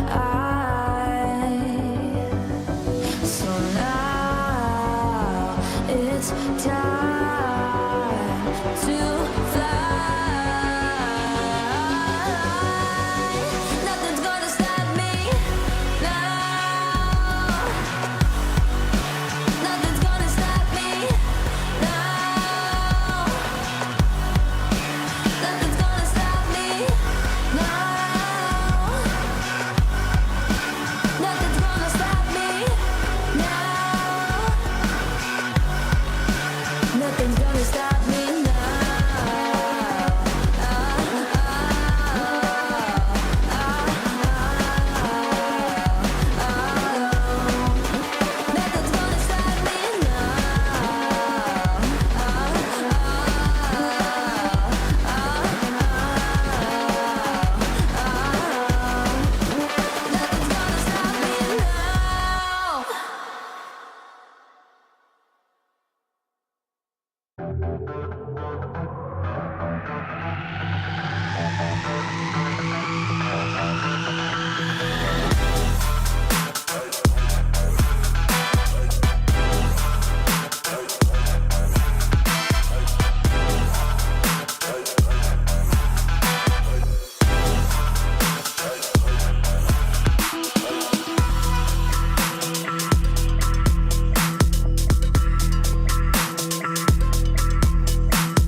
Ladies and gentlemen, hello and welcome back. We are in the qualifiers here for the LATAM region. The road to EWC is certainly heating up as our drop 2 has just happened. And we have seen some of the familiar faces getting into the top 3 ton, but how do we think they've done? Well, I mean, there's a very, very big game for one team in particular. And I mean, if this is kind of what we're going to get to see over the next 6 games, we've already done 2 out of the 8 we're going to see, then we are in for a treat here, Bryce. This is now going to be very, very tight towards the top side. Let's have a little look at how things went down. Well, things that went down where Argon top finds 38.4. I actually genuinely thought that they had a little bit more than that, to be honest with you, but 24 kills is not a bad second game whatsoever. They were very much within touching distance of first squad team, who managed to get themselves 21 even with just the 15 kills, but not a bad game out of them whatsoever. Elite Esports, though, we said we needed a regain, and we absolutely got one. Second place, 26.6 overall in that game. Sensational work from them to get themselves up and running again. Selectus, though, they're one of the teams who had a little bit of a struggle, but this is how things sit overall. It is a 5-point difference between Argon top and first squad team, but that gap between those top 2 teams and everybody else is growing pretty quickly. It certainly is. Well up into the 60s now for Argon top and first squad. Tamalik trying to reach them at the same time. Infamous and a few other teams. I mean, Elite Esports, what a bounce back realistically from 14th to 6th in just one game. The problem that we have already spoken about, though, is if they want to catch the top, they will need to outscore them consistently game on game. Second in that last one is okay. It's not done too badly, but they're still 30 points adrift of that top spot. And there are no medals for runner-up. There is nothing. It is only the qualification for number 1 that matters here. I'm not going to speak too early, but I think if I'm everybody else, if I'm the other 12 teams right now, I'm hoping Argon top or first squad team start to have a couple of bad games. You need them to not be placed in the top 2 consistently. I will say it's still very early days. We are still only 2 games in, right, Bryce? It's nothing too worrisome for everybody else just yet, but you wouldn't hate one of them finishing outside of the top 10 right now, is all I'm going to say. No, you certainly would not, and that's probably going to be one of the keys that people will keep a lookout for here. Now, normally, revenge is a dish best served cold, but maybe, just maybe, if you want to take that fight early and see if you can wipe that squad, it will help you out, because there's only 2 of them really in contest. If they keep up with this, everybody else is just going to be watching them disappear into the distance. So maybe you have to get a little creative. Are you going to go for a big game? Are you going to get in the mixer and hope for a good pull? Or do you keep playing your game plan, believing it's the best one, and hope that your fortunes change? Yeah, because it's not like the close qualifiers, only the open qualifiers whatsoever, where you're just like, okay, well, we just need to finish okay. We just need to be middle of the road. It was very much top 7, and you kind of get throughout the majority of things. This is about that one spot you have to be at the Esports World Cup in Riyadh in August. You absolutely have to be finishing first, and for a lot of these teams now, you, well, need to start picking things up, and, well, okay, you maybe don't need everybody to be having stinkers just yet, but you need to find some good games out of yourself. You're looking at some of the squads who are lingering behind, need to start having some 40 pointers. Things can get away from you very, very quickly. I keep kind of contradicting myself to a certain degree, Bryce. You're saying, okay, well, maybe is it too early? Maybe is it a little bit late for some of these squads already? I'm not too sure. We'll see how things start to go on, but for some of these teams towards the bottom side, they'll look at the difference between them and number 1 and number 2 right now and be a little bit worried. Well, I know what you mean. It does seem like it could go either way, but I always believe in one thing, and that's dreams can come true and teams can always fly back in, and this is what everybody's going to try and get done here into this one. And already a couple of kills going down with the PP. Not too bad of a weapon for early game. Huge magazine. That's probably the biggest benefit of it, as everybody looks to run into prison. And you'd think that a lot of teams really would be looking for that dominance around this area. You're almost guaranteed to have a lot of bodies to pick up a lot of points. Seeing teams really go with the very similar landing spots as they have done. Control center is, well, the entire section of the map is kind of belonged to first squad team over and over again. We'll see Elite sending themselves over towards the harbour side, but of course the team you do want to keep an eye on, team number 6, fighting over the headquarters once again. And on our screens, our winners from the previous game, Arg on top, Rude gets taken down, Arg on top once again, just getting things going, Vale and Co. They really seem like one of the teams who are going to contest 2 very decent games, and I think what I like about them as well, they didn't have a sensational placement in game number 1, but the kills are flowing for this squad right now. 60 Hertz will find another one, and just teams starting to fall to the wayside to them almost immediately. Already lost 2 teams though, Bryce. Well, yeah, that's going to be big for those 2 teams. Whoever they're going to be have dropped out this early. Trying to have a little look on the minimap to see if I can find out exactly who it might be. And you know what's worrying? I was going to say I didn't see Elite then for a second, but I do see them actually down on the bottom side of the map. But the point about kills I think you made is very, very interesting. I think we probably need to talk about it a little more as everybody continues to grab them. Realistically, yes, the multiplayer is good, but what we've seen here about consistency is if you can get 15 kills and then a bit of placement, you're in a really good position. Obviously, you can even basically kill trade. If you consistently have somebody stay safe, the rest can fly in, and Resurgence and just continue to churn those kills up over the minutes as they go through. Keep getting yourself into those fights, hopefully win the majority of them, if not just go even, and you're picking up points the entire time as there's a bit of a waterfall. He's one out, he's got to reload. It's a reload off. Unfortunately, they get it done. Teammates to the rescue on that one by the ship. But yeah, essentially, if you can keep racking up those points over time until the resurgence stops, that's probably the way to consistently get good points in this game. Now on board with Elite once again. See how things are rolling. Again, for them, it was just absolutely, you had to have that comeback, didn't you, after that game number 1. But I think what you have to kind of hope for is the teams towards the top to have a bad game. Arg on top, still alive over towards headquarters. Not necessarily the best of starts from first squad team. Be pressed out over towards the control center. We'll keep an eye on how things are going for them. Elite Esports trying to get things up and running once again. A good game number 2 to get yourself back in contention, but there's a lot of time to go. Reaper's actually going to get taken down by Hard Trebs. One of the players who actually did make it to Saudi Arabia last year. Him and his squad have not had the best of times. They had a really poor game number 2, actually finishing dead last, did select us. And now they want to put themselves in a better position where they can find some kills and find themselves with a very decent game here in map number 3. Trying to. This Yeah, TG having a big game, and Hardtrev takes down one as well. They are looking in for trouble. a first squad team. I was going to say they're fitting themselves. I said the turn was on 4. Hardtrev's now on 5, so they've already grabbed themselves 9 points in early game, and they're not slowing down. This rotation is kind of crazy. They are absolutely sending it out of the circle, looking for another team, and they're coming up against Clutch Gaming. The thing is, for them, one of their teammates is stuck towards Stronghold. He'll be calling out. Yafu and Co are already here and trying to keep themselves up alive. Can they continue to do so? Because they're getting pinched from 2 different ways now. So the call out came. We need a little bit of help over towards Stronghold, and the reinforcements are there. If you're Yafu, you need to get the hell out of there. Now you've kind of been battered away, and now you're outside of the circle, and you may well get held. Oh, here we go. A little bit of a back off. As still not a bad strategy. Get as much going as possible. You've got to see players calling in, either streaks here or UAVs. Waiting for it to turn. He's going to chase it. He knows he's going to be taken down for a few seconds. Going to go down as well. There's another team, and he's going to get caught. That's so unfortunate. Another team heard the bullets flying and said, hey, we'll take a little bit of this action and grab it as well. As Elite says, all right, I'll be the beacon for respawning. Get us off nice and safe, and I suppose that's what the water is a brilliant tool for. When it does come down to resurgence, you want the team to stay alive. You want the maximum cover. Well, typically, the water is pretty good. Some of these squads, though, starting to be wiped. Squad 13 gone, so UNTG Esports, I believe, out of the picture. It's very, very spread out over towards the industry side of the map, though. There's a lot of room, but we can see a lot of teams still playing the edge of the zone, trying to find those kills.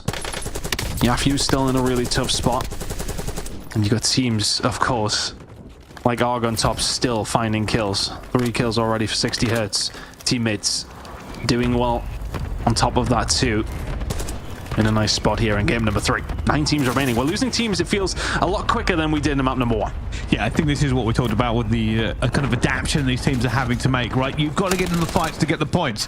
Problem being is that these fights go both ways. Bullets spit from both barrels, and, well, if you lose and get wiped, unfortunately, there are no more points to be had. So, realistically, it is a risk versus reward scenario, but you basically have to take the risk. Get to the latter stages, we're going to see teams taking even more risks. Well, for the first team squad, not necessarily the time to take risk. You've already dropped somebody on your squad. Axad, he's been dropped, so Reaper now on Overwatch isn't able to help out. They're just trying to play a little bit safe. It feels as if in game number 1, they played aggressive. They played their game. The positioning was wonderful. But game number 2 and now in game number 3, things have been a little bit more passive. They haven't been able to quite find as many shots as they would like, as many kills as they would like, but Padrin and Reaper are doing well. Rivoda gets taken down. We'll have that freebie, no problem whatsoever. In a good position, teammate back in. Industries currently under lock and key by them. The next zone is closing in. We're going to start to get an idea of where it's going to be moving in just a second. Looks like we're going to be moving back over towards the prison. Industries is going to start to get cut off as well. So for Padron and Co, a move will have to be made, but not in the worst position at all. Looking for this one. Another big fight here as well. Just going to make sure they get that one locked, loaded, and done. No self-revive for you. And now everybody's worried about the smokes flying out as well. Teams up top, raining down fire. This is not a bad position to be in. This circle a little bit more central than some of the ones we've had so far, to the point where we can already see that Elite are trying to pick players out of the sky. They're feeling so safe. They're out. Yeah, Elite are out. And get wiped. They were in a really good position game number 2, had a cracker, but then have not had a very good game number 3 whatsoever here. And that's one of those moments where that can start to sway things. We can see all sorts of teams starting to make moves, primarily towards the dog side. We can see some squads just holding over towards the top of prison. And that is potentially going to be the power play. See which way this zone goes, but we've got a good couple of minutes before we do see that one coming in. Circle closes pretty quickly though, so a minute's time. We'll see exactly where the teams are going to go. Nash and Co taken down by first squad team once again, who find themselves in a very similar position to what they found themselves in game number 2. Oh, a little bit of trouble, and well, here comes the push. Can't be up top forever. Miller trying to find a pick if he can't quite get a hold of anything. Argon Top still continuing kind of what they've been doing though, Bryce, which is big kill games. And if you can get the placement, then great. I think you make the fair point. It's all very well getting the multiplier, but 2 times not a lot is still not a lot. That's great maths there, Tanner. Yeah, well, you know. Generational call. I get hired for my analytical mind, apparently. But no, you are 100% right. And, well, if you can pick up an easy kill there from the sky, that's what you should be doing. And now everybody waits. Just wait and find out where this circle goes. It will dictate the pace of this game, and it's not too bad of a pull. A few of these teams in prison are still going to be okay where they are. And with the amount of square footage that prison does have, a lot of corners, a lot of corridors, and a lot of doorways that people can avoid. Yeah, in 30 seconds time, we figure out which way we're going. Are we going towards Dockers? Is going to pull towards prison. A couple of teams are going to suffer for it. Some very much going to benefit. Having a look at some of the top squads that are still alive and kicking. This is not too bad of a game by TDR, who have not really got things going, but 6 kills for Revolt there already. I think we've seen some other decent amount of numbers coming from some of the other members of the squad as well. Revolt is just trying to stay alive here, dipping and diving. Can he continue to find the kills, though? He's done so well to find one. He just wants to try and secure it. If he can, he cannot. Gets taken down. But a lot of pressure coming in on... Actually, no, he does manage to find it on Austin, so he will give his team an extra couple of points on the board. Still alive and kicking over towards the prison side. But the move going to be made. Circle closing in 25 seconds. We are heading towards the dock side, and it is of no surprise to me to see who is down there once again. First squad team, always the first ones there. A little bit of a push now. We can see everybody flying over, trying to get into position as far as possible. And I'll tell you something, coming down late game is never going to be fun. Thermite's already going out to that one as well. And Vale is going to say, all right, I'm having this kill. You're not surviving it. Missed it? Behind you. Missed it? Missed it? Smoke's too thick! Smoke's too thick! The player got away! There's absolutely no... Chase him! Get him! Do not allow them to escape there. This time, it's still not got him. I don't think they've got a self-revive. Will eventually get that kill they worked so hard for. 6th kill there for Vale, but the smoke, well, it gets in the eyes. You really can't see. Yeah, they're being held a little bit here as well. Team number 5 in Selectus. We said they needed to have a good game. This doesn't look like too bad of a one. They are currently the only team who are actually in the zone that we're moving to. Move into it. The circle's starting to close now for all these other teams. You have to start heading towards the top of the hill. This is a really nice spot for Team Selectus, but still our top 2 teams do remain. First squad team, ARG on top, both still surviving with 7 teams remaining. It could be another big game. Here we go. Decent position, good amount of cover, position. And well, great shots already. Taking down Phantom. EIA2 looking to see if they can thread the needle here. There's not a ton of cover. The gas is pushing them forward inch by inch. Adjusting down low.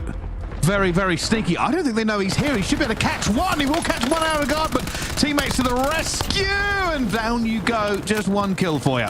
Yeah, but he takes 1 player away from first squad team. I mean, they had Padron there alongside. They had everybody there alongside, and still the number 2 team in the race right now continues to survive and continues to find kills. Now's what we dropped. Big fight going on here inside of the circle. It's going to start moving as well. We've already got Selectus down low, surviving, but look at the kills coming in from Vale. A well-placed strike. 11 kills to 60 hertz. This is going to be another big fight between the top 2 teams. There's one other in amongst the mix as well. Reaper, he wants to continue to find kills. They're starting to drop as well. This could be a massive game for first squad team. Oh, there comes the cluster. There comes the smokes. They are outnumbered. Another player going to be left as well as Hard Trevs just lays down the bullets. They are trying to put everything they can into this. The smokes are flying. The nades are out. The bullets are ripping. That player has been caught. You're not even involved in this fight. Get out of here. More players now pouring into this fight. They are running first squad team. They want the better position. Up the escalator they go as well. And somehow still alive. They have got the cat lives here because no way should they have got out of that cleanly. No way they should have got out, and all of a sudden they're in a really good position, but they don't have the numbers. The pressure is coming in. This is very much Selectus to lose. Gunfights being traded. It is now E1 versus 2. And it all slows down a bit as they're on different levels. Oh, finds him in 1 versus 2. Down into the mixer, has dropped down for a second. Trophy going to be out here as well. A little bit of a position potentially to rip somebody off of this heady, but they are close against him. There's the first one. Look for him, breaks the arm, but the second one flies over the top, and it's too many bullets. Not enough time. And there will be Selectus taking the victory into this one. First squad, though, again in that top 2. Yeah, but alongside of it, ARG on top right there with them. They will go on to finish 3rd, but it will be Selectus who find the win in map number 3. And it was one they kind of needed. They had a very, very poor map number 2, finishing 14th with only 1 point. Map number 1, they did solid. They got themselves 21 points, and that will be more than that. I tell you that for nothing. They'll put themselves into the mix there, Brycey, with a really, really good performance. But is it going to be close enough to catch up to the other 2 teams who are at the very top, who once again finish in the top 3? Yeah, and you know what we spoke about with consistency? Well, this is exactly case in point. We know they are picking up kills, but what they are doing is getting those mod players as well. It's keeping it at the top, and if it continues like this for many more, well, we could be looking at a 2-horse race. Realistically, they do need to have a little bit less of a great game for the other teams to catch up, but hey, if you're good, and the rest will just have to get good themselves. Yeah, look, I think that consistency is going to be paramount for these 2 squads at the top. And for everybody else, you need to knock them off that pedestal. I think we're not quite at the stage where teams are going to start to be landing on them. We're only 3 games in out of 8, but it is going to shortly get to that point. We're rattling through the games here. You're going to be keeping an eye on how the scores are going to be going, but time and time again, squads are going to be keeping an eye on that leaderboard. Where are we sort of lying? Who do we need to wipe out early? Is it worth rolling the dice to do that in a couple of games' time? It may well be. Yeah, I think so as well. I mean, it's one of those ones where if at the moment you haven't got it going on, you're going to have to make a change. And, well, the pep talk of all pep talks may be in this break. Don't go anywhere. More action from the road to EWC here in the qualifiers right after this.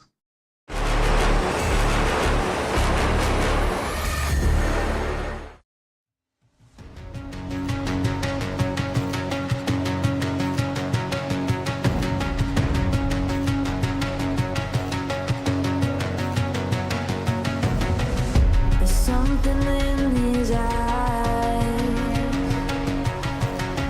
There's a storm within, but it's written in the sky. Let it break me till it's over. Don't let it shake me, no.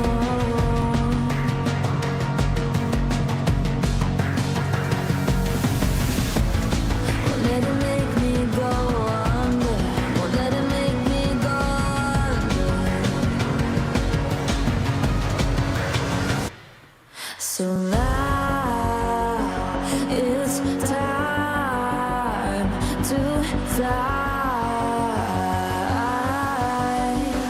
Nothing's gonna stop me now. Nothing's gonna stop me now. Nothing's gonna stop me now.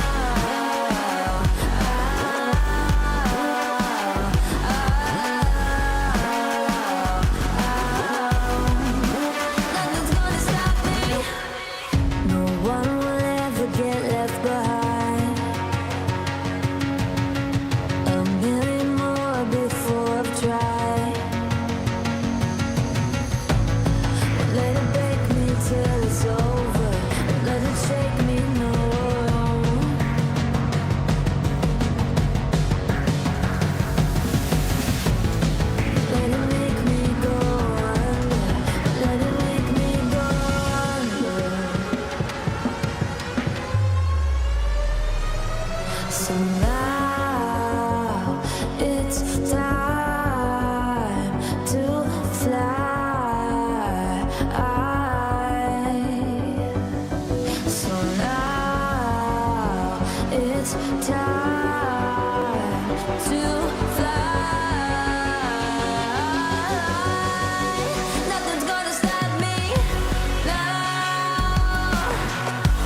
I came here to win.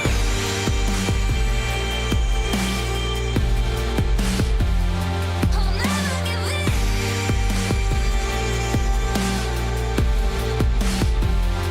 Make my world all me.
Ladies and gentlemen, hello and welcome back to the qualifiers. Here we are going into our fourth drop. 3 have happened already, action-packed right to the end ton.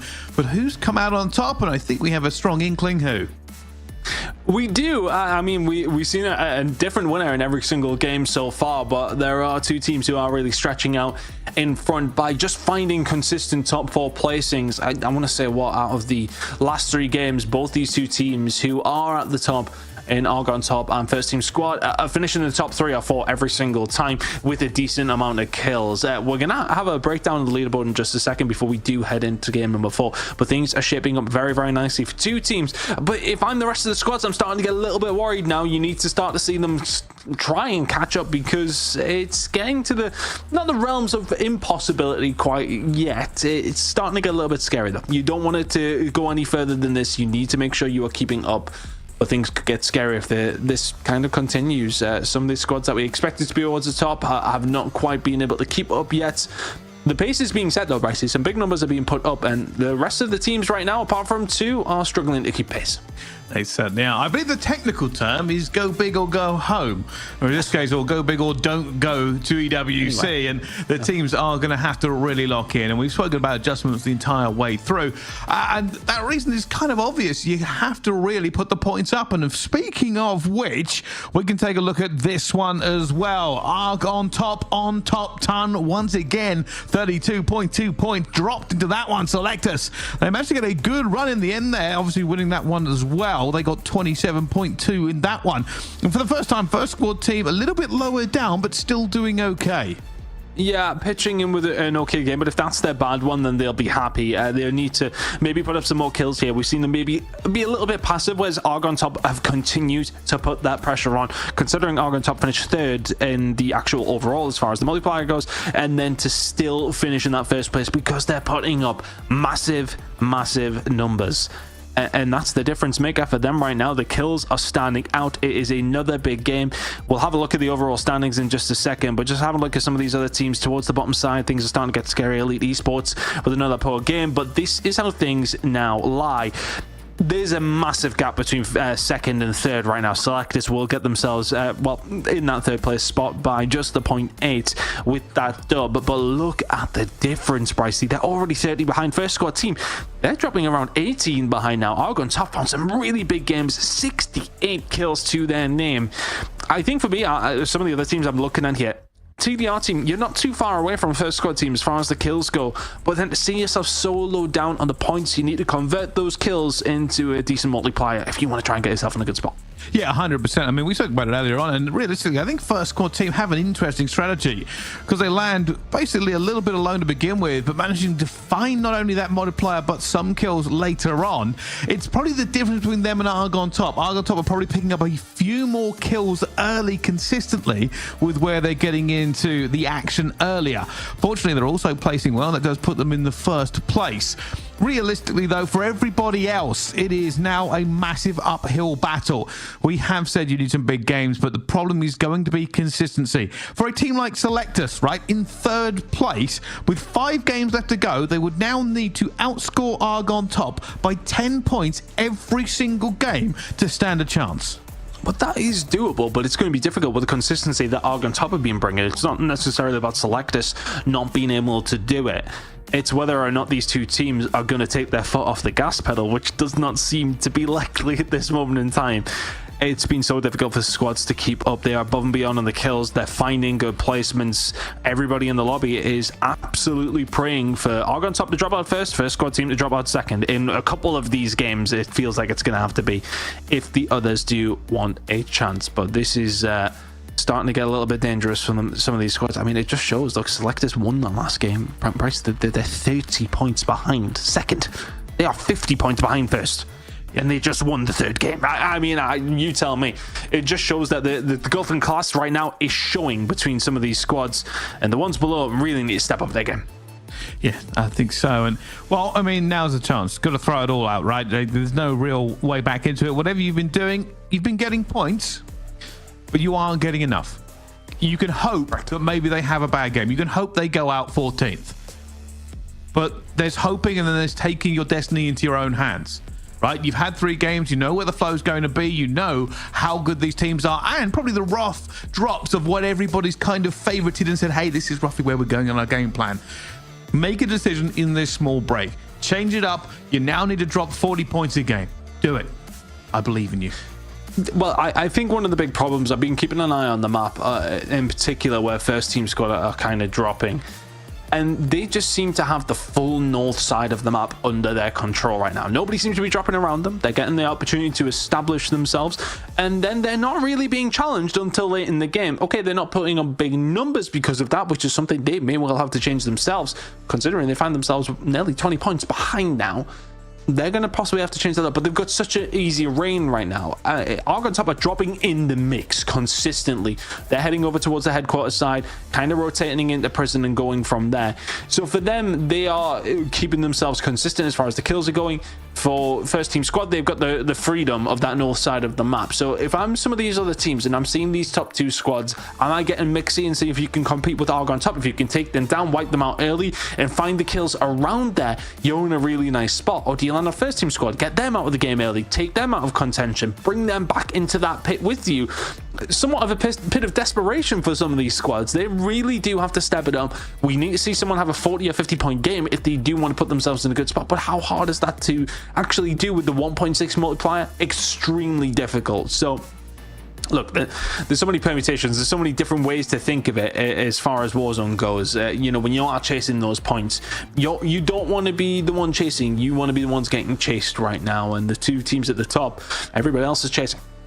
Yeah, I think so. And you are right. I mean, you could take those risks, right? Like, it's easy to say, hey, just jump on them, and wipe them, right? It's real easy. Yeah. Fortunately, they're very good. That's the risk. You're like, well, we could do it. We could take it. But this is the other point. You're also helping out the other amount of teams. Like, you're helping out 12 other teams as well, and in fact 13 other teams, because you know that if you jump into them and lose that fight, well, you're the only ones who suffer. If you jump in and win, everybody else is still doing okay as well. They're still alive, they're still getting points. You haven't won the game for yourself, you've just made it a little bit easier to maybe catch up, but so will everyone else be. And I think that's why we probably won't see some of these teams jump on them, hoping everybody else will go first, I believe is the term. Yeah, they're just waiting for somebody else to try and do their job for them. Well, hopefully we're nearly ready to go into game number 4, but the first 3 have been extremely entertaining. But we do really have a 2-horse race at this moment in time, Brycey. And for these 2 squads now, it's about trying to keep up with each other. Do you want to maybe change something up, or you sort of saying to yourself, okay, we're in the top 2. There's still another 5 games to go. We don't really need to change anything right now. We're okay. So for those 2 squads, they don't need to change up. The rest, though, you need to start to be thinking about your game plan and where you really want to see if you can bring something to the table. I'm looking at the teams realistically who are in the top 4. I mean, we're looking at anybody on 40 points plus who have a plausible route back into this one. It's not going to be easy for them, but I'm looking at a team now. It's Tamale, TDR team, Selectus, TDR team and Selectus specifically. I think for both those two teams, they were coming in very, very highly seeded. TDR team will come in second, Selectus 5th. So that's coming out of the closed qualifiers. They're in a position where you would expect them to be able to challenge. They need to put out a big number pretty soon. They will be the squads thinking about potentially making that more aggressive change. They have the ability to be able to make that aggressive change a big account. Are they going to be thinking about landing on them in a couple of games' time? Potentially, but it is starting to get a little bit scary as far as that difference in the scores go. We're going to be heading to game number 4 shortly. Interested to see if any teams do change it up. Yeah, maybe. I think, again, I think one of the key strategies that you will probably see teams adapt into is just get a little bit more busy. Like it is probably the most easiest and consistent way to get more points is to get more kills, and the best place to do that is early game with short resurgence timers, right?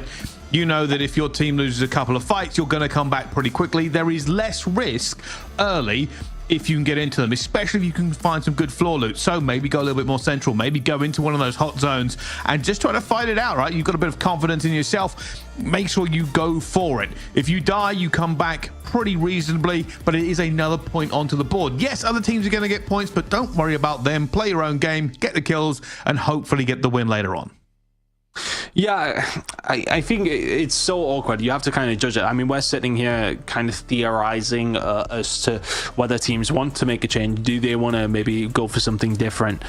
But the teams themselves will know exactly what they want to do. Will they be panicking yet? I'm not too sure. If I was in there, I'd be panicking, Bryce. I'm not going to lie. I'm panicking now, and I'm not playing. Like, for some of these squads, especially those teams who are in around the top 4 or 5 who still have a very good chance of bringing that back, they're the ones that the pressure is on. Those teams towards the top side, mediocre games from now till the latter stages will see you right, as long as the other team in the top 2 are also having mediocre games. That's when things get a little bit scary.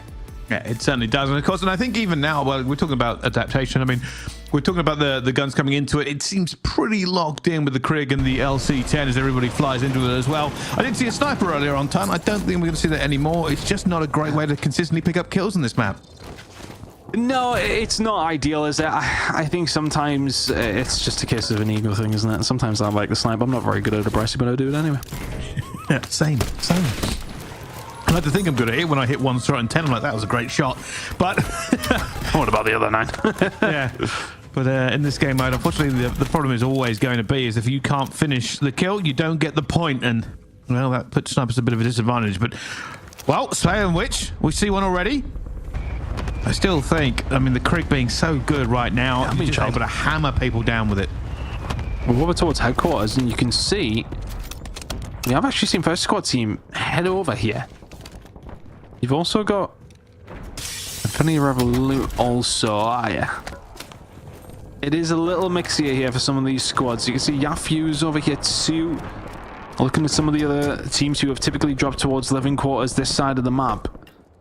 Well, there has been a change up in some of the drops. Well, that's what you want to see, realistically. Got to do things different if what you're doing isn't working. Yeah, if anything, it feels a little bit slower, but maybe that's just not seeing as much action yet at the time as maybe these teams are starting to lock in a little bit. Oh, shots coming in. Oh, can't win it. Nashinko trying to get something going here. Not able to survive entirely, but everybody still alive and kicking. We've only not got 4 people on the map right now. 38 players still vying for that control. It really is first squad team, team number 1. Argon top, team number 6. They're the ones we're keeping an eye on.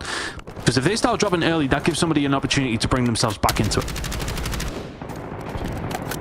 Well, still playing for position, and a few teams getting involved in the action.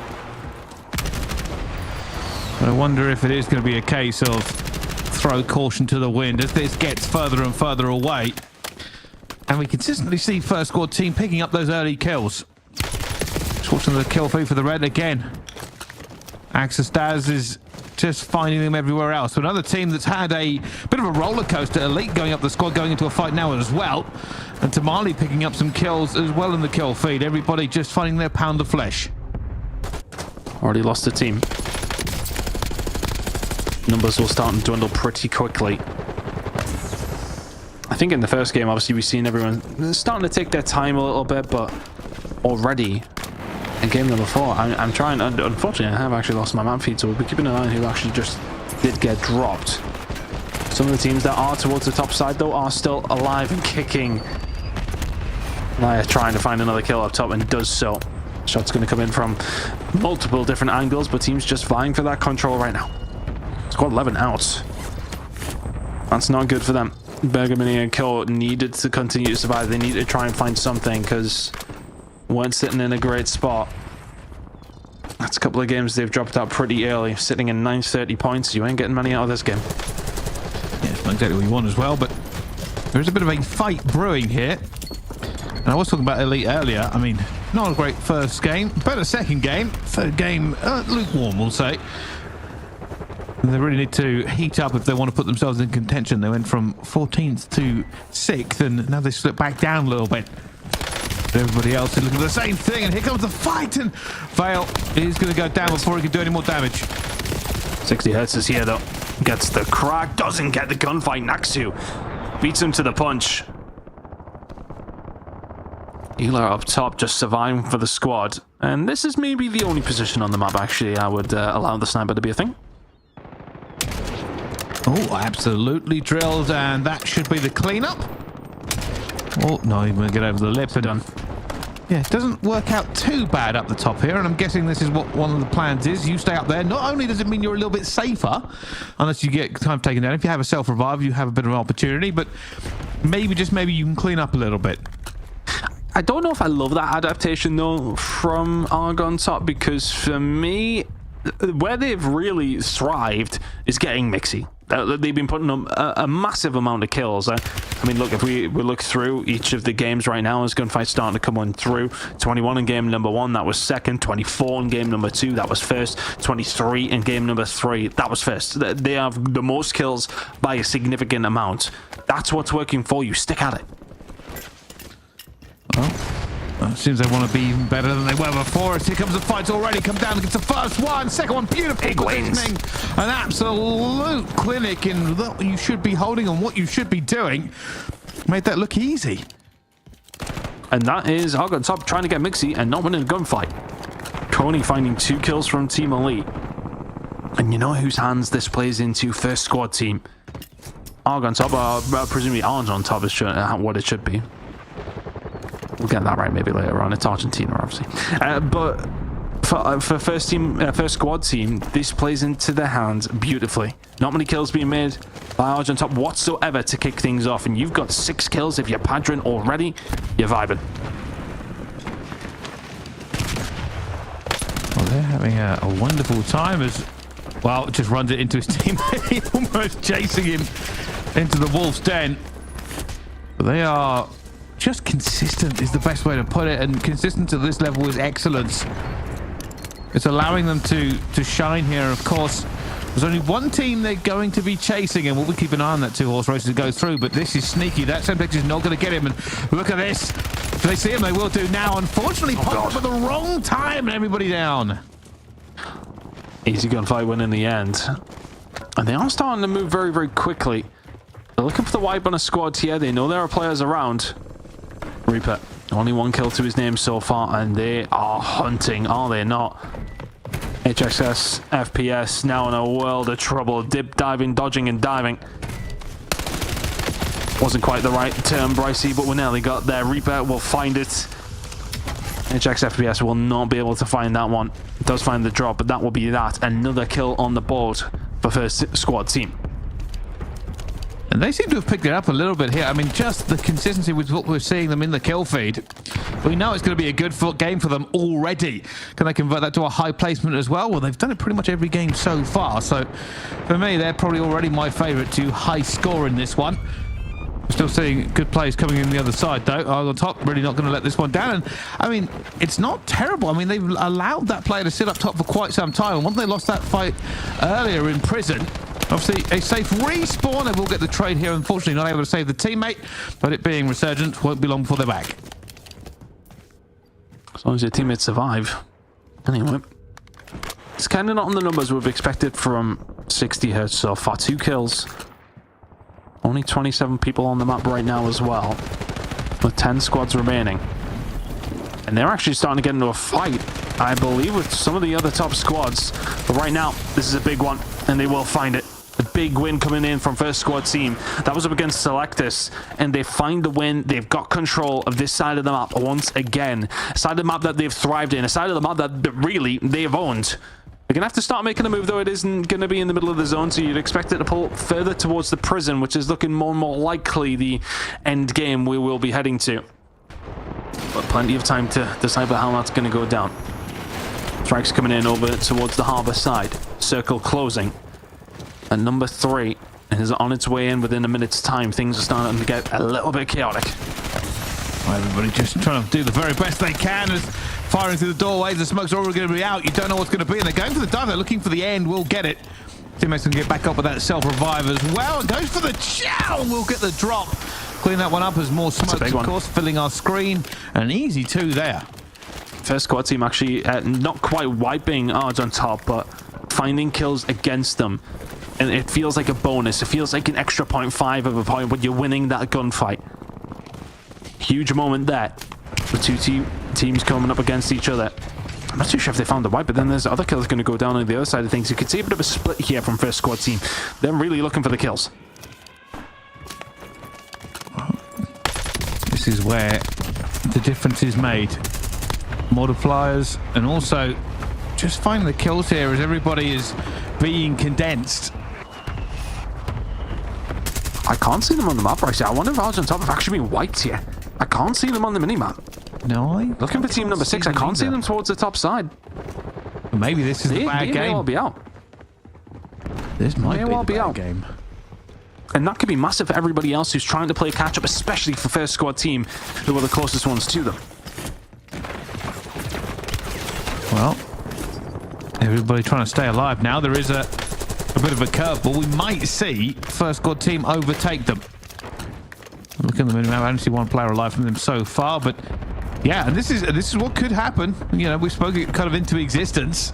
You only need to fail a couple of fights and it'll all be over. Also, they are definitely being a little bit backed off here, Yafu.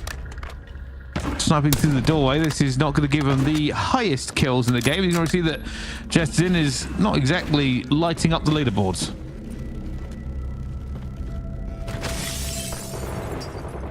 Not quite. They're in a good position as far as the circle goes. I'm looking to just try and find picks with a little bit of a ground loot snipe. Doesn't quite hit like the HDR does this one, does it? Xera, TDR team, another squad who could do with it. A little bit of a catch-up, still finding kills over towards the harbour side. Circle doesn't necessarily favour them. Seem to be heading further towards the centre of the map, towards prison. And who's it going to suit? But this fight is going to be electric. Selectus on their way through as it's trying to survive. The pressure's starting to come in on them immediately. The push is going to come through. Both these 2 teams outside of the circle, though, Brycey. This is a fight for your life.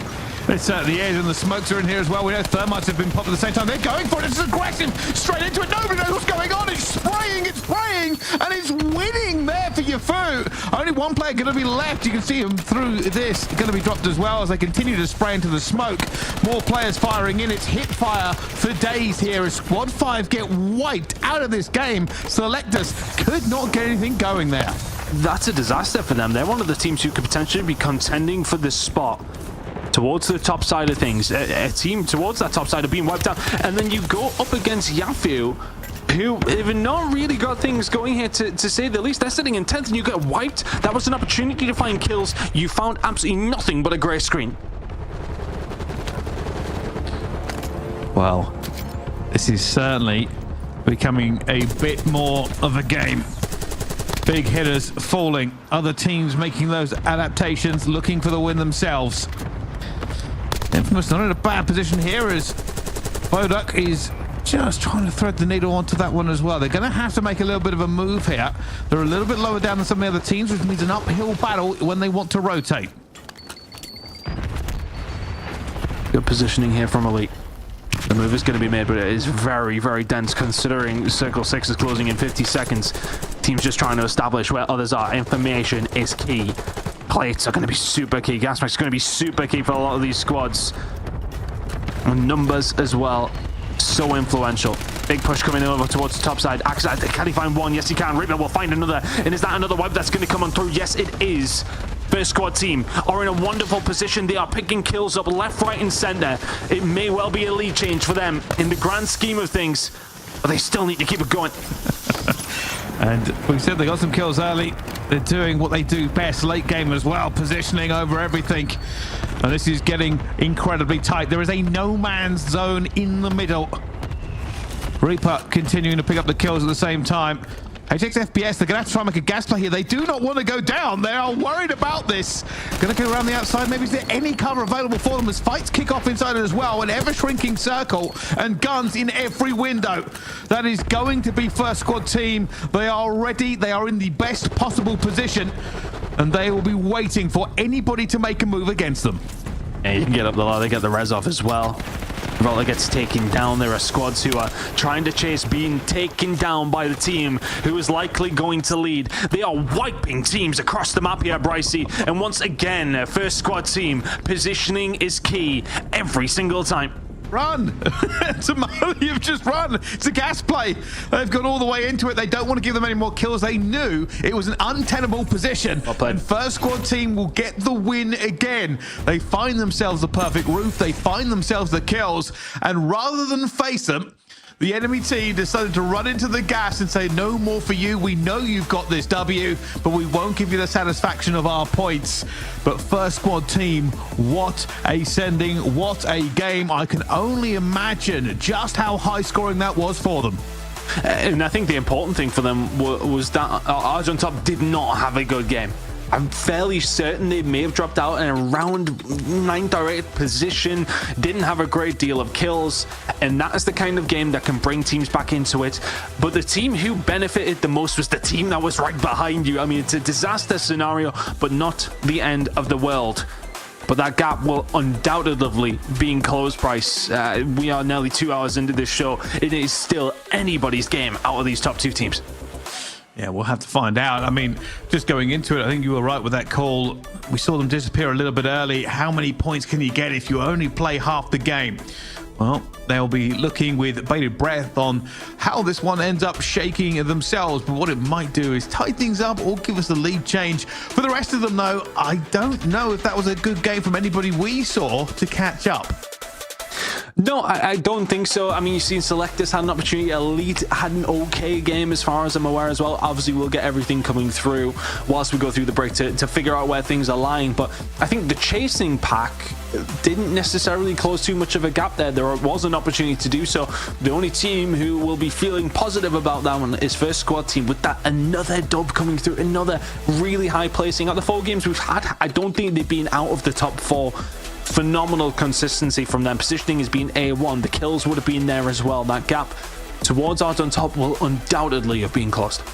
Yeah, I think so as well. And hey, yes, this is the point, right? When you are always in that top kind of position and you're always finishing high in these games, at this point, it is not a fluke. It is first squad team with a game plan over and over again. It is beautiful to see, and we'll find out just how well that's paid them in points after this break. Don't go anywhere. Another drop, more points right after this.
2, 1, go.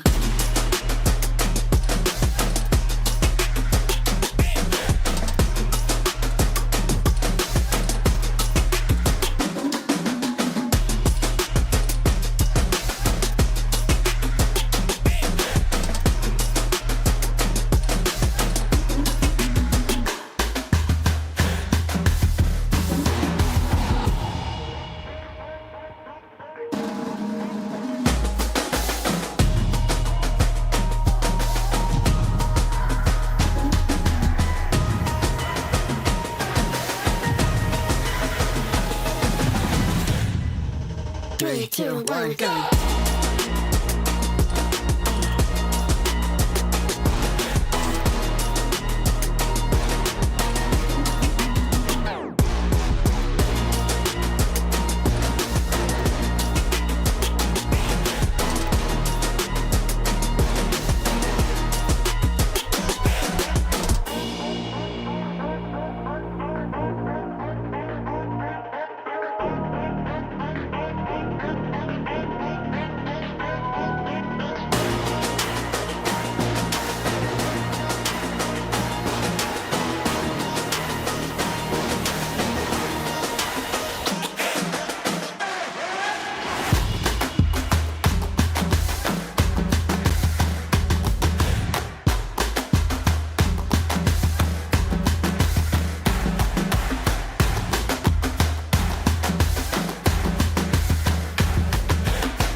Three, two, one, go.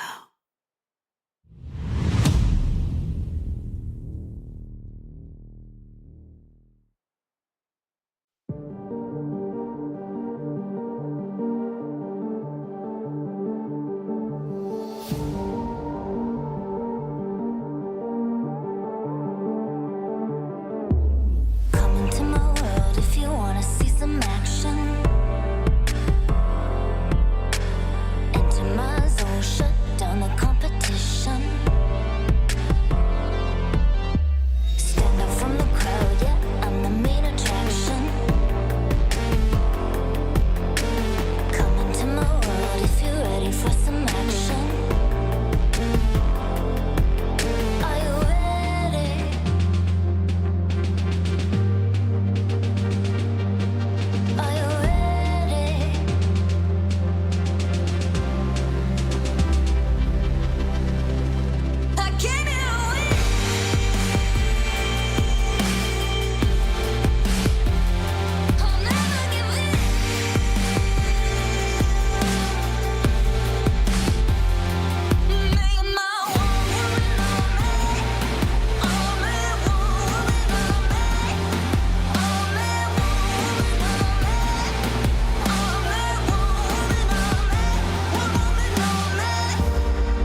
Ladies and gentlemen, hello and welcome back to the qualifiers. 4 drops down, 4 to go.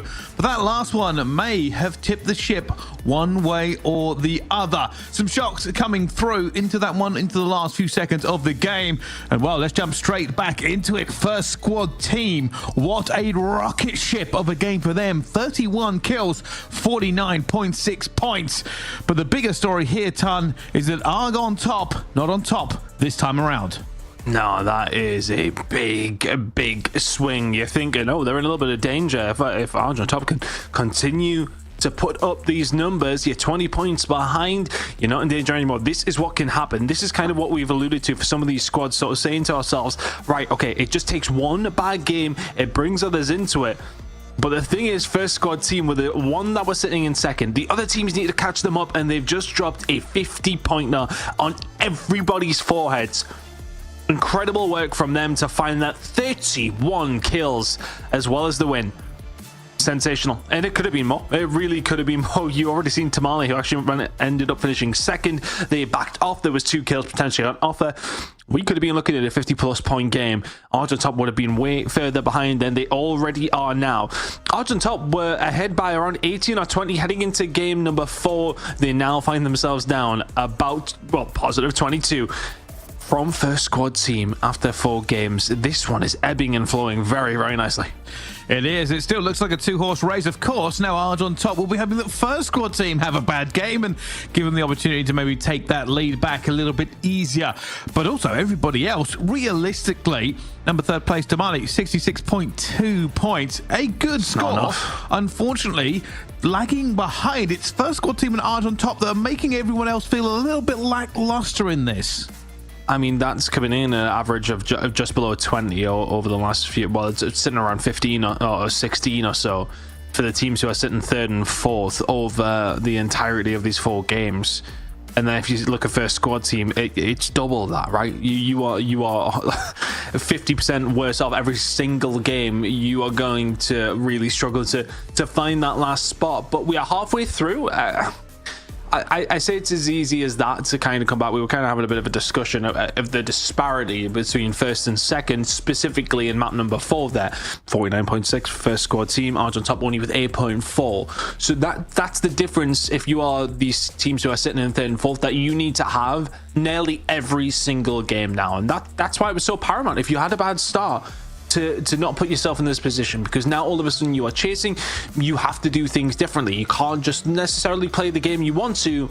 You are forced to have to go on for those big kill games. You are the ones who now need to put up 31 kills with a win if you want an opportunity to try and catch up, and you need somebody else to do poorly as well. I think the problem comes is when you then have to chase, and it's not just that, you need other teams to do poorly as well. It's kind of a little bit out of your hands only heading into the 5th game. That's a problem.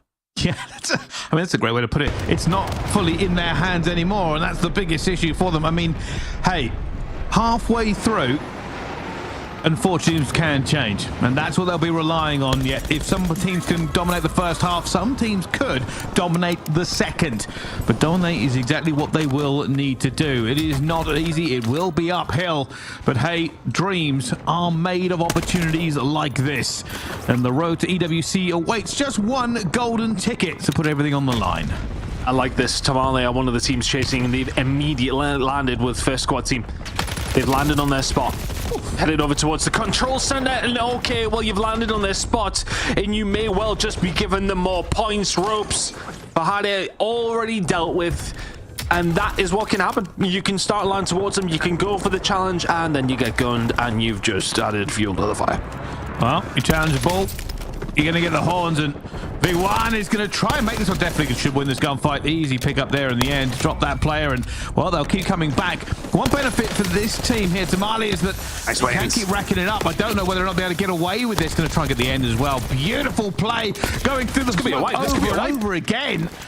And there are now reinforcements flying in. Yeah, the reinforcements aren't just about flying in. Or are they actually from team number 1? No, there's nobody coming in right now. So this is a game of survival immediately. Bariba's teammates spawning back in, so they're all right. You can see they're starting to come in on the map now. That got scary for a second, Brycey.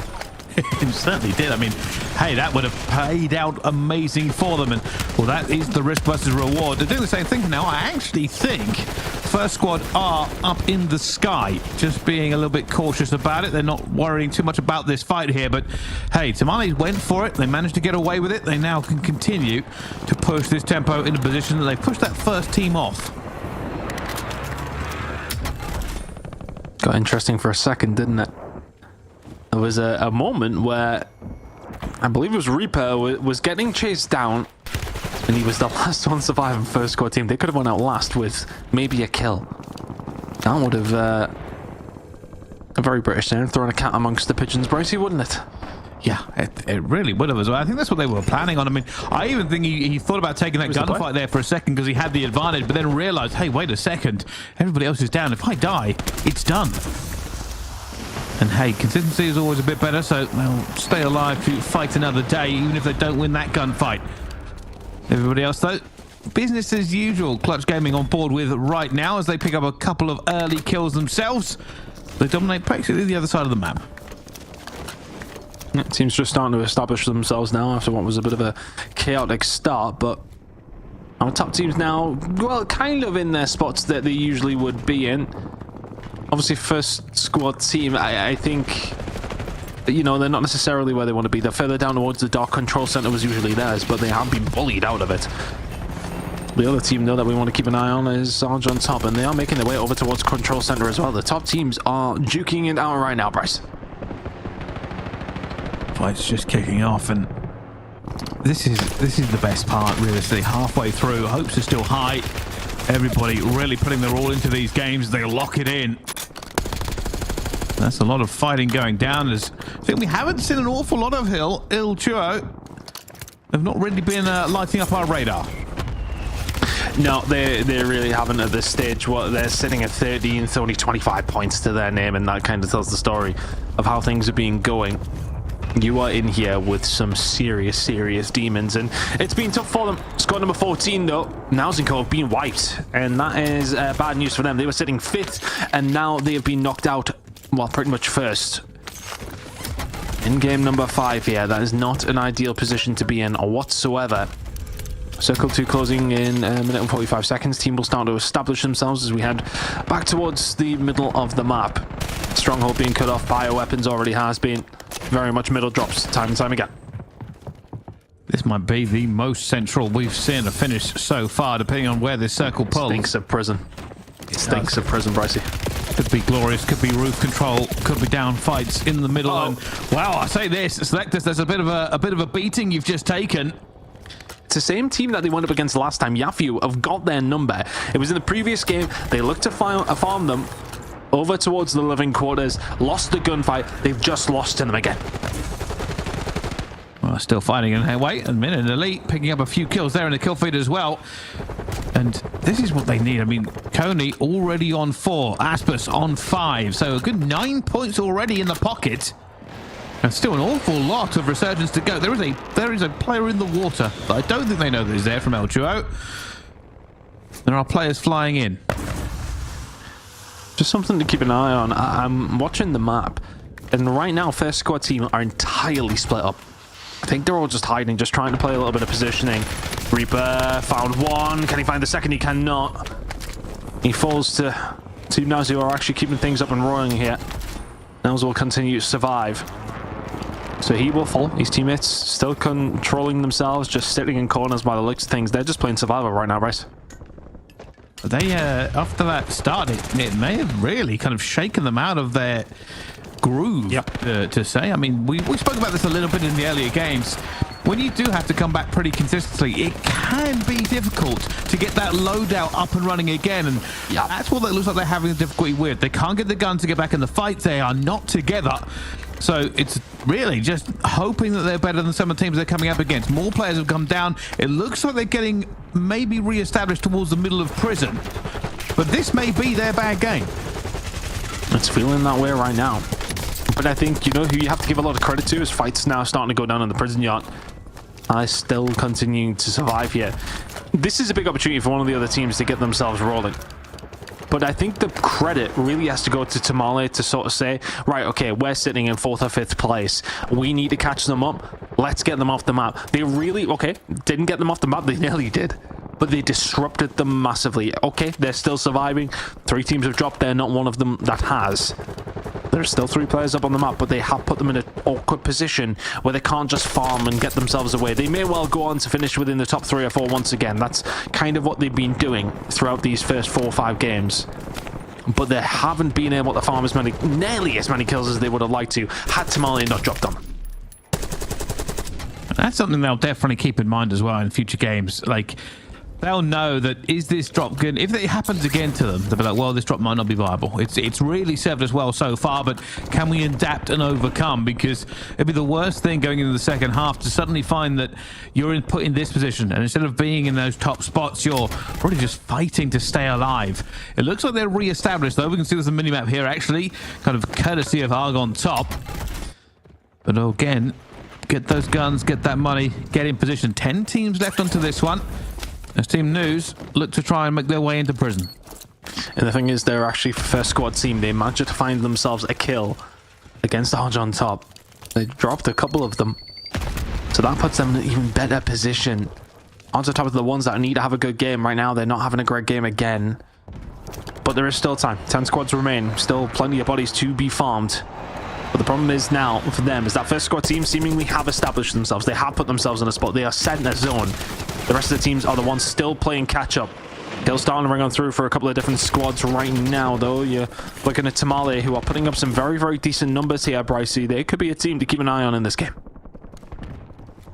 Oh, this is, like I said before, where you've got to make the decision. How are we doing enough? Have we explored every opportunity to be the best in this game that we can possibly be? You could very easily find yourself way up that ranking just with a good game and some misfortune on the other team's side. As these fights continue to rock around here, but it looks like El Trio are backing out. Certainly not going to go for it. He is. That is a little bit of a wild chow. I can't say I agree with it. You knew you're outnumbered.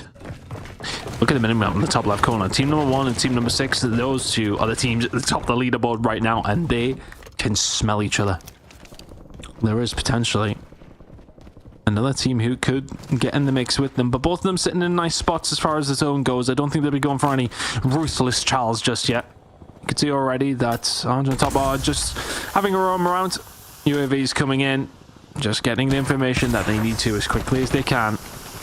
Bit of pressure coming in on team number 1, which of course is first squad team. The team's still at the very top. And they seem to have recovered. So large on top. Don't like that zone for them.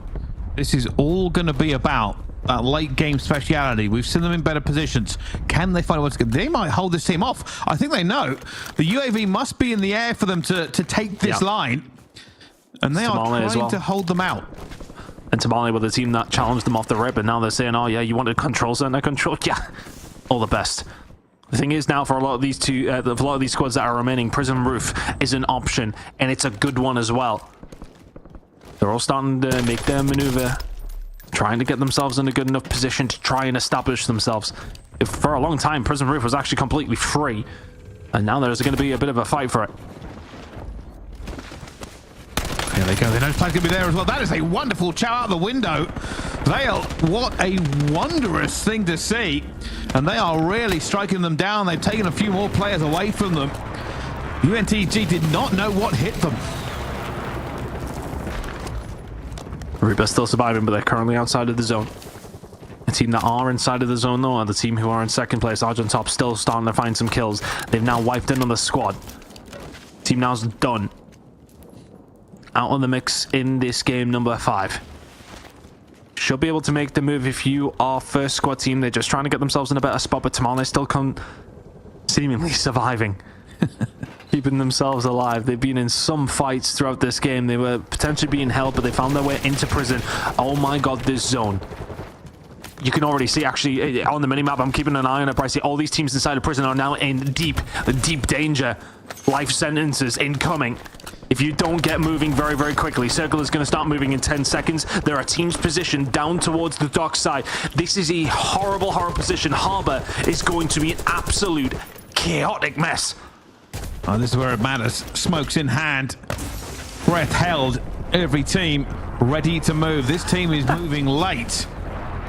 Gotta wait for it. That door isn't going to open unless you get it going. And you can already see, I mean, first team squad done exactly what we thought they would do. They've got here early as well. They're taking control of one of the floors here, but they've lost Reaper. Padrin's also having to crawl along. Not the strongest position that they would like, but they are trying to get safe. They are trying to make sure that they at least have this opportunity. Big kills coming in for Arj on top.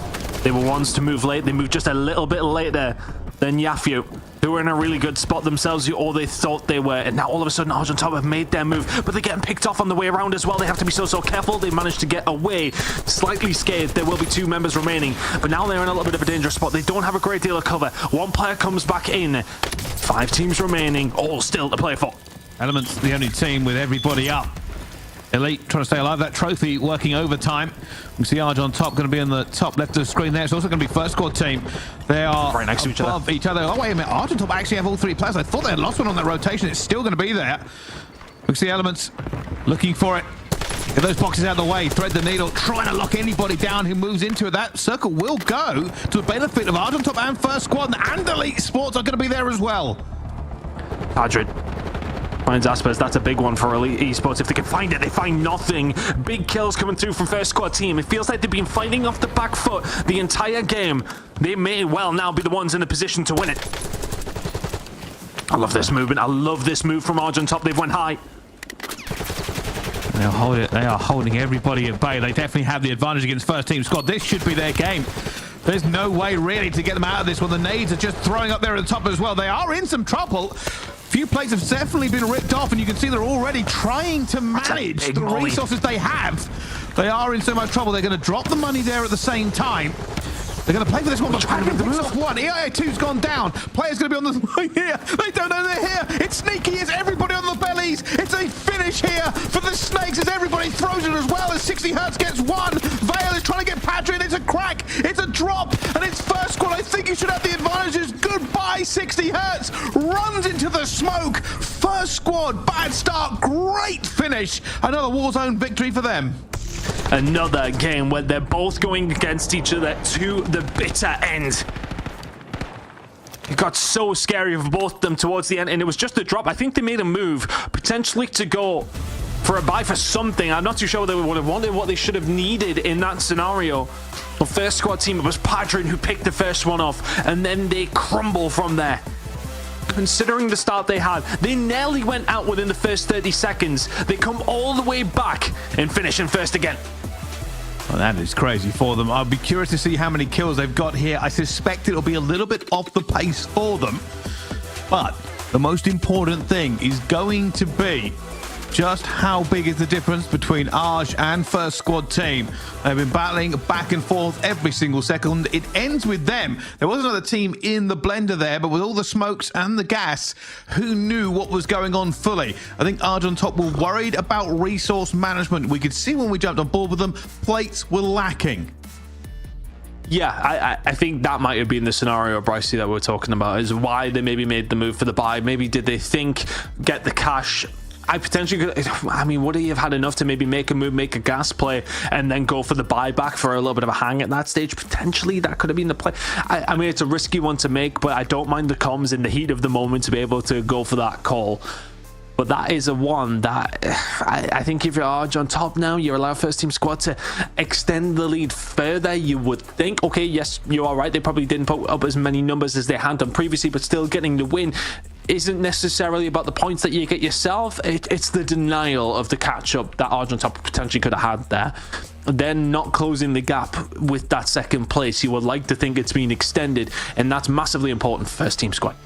It is as well. And well, I mean, that's what we talk about, like getting into those positions early or playing even the gas cycle. And you got to talk about the 2 different positions that they went for as well. But yeah, we'll cover that after this break. When we come back, though, we'll have all the points to find out who's leading as well as our next drop. Don't go anywhere. We'll see you right after this.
looking in his eyes.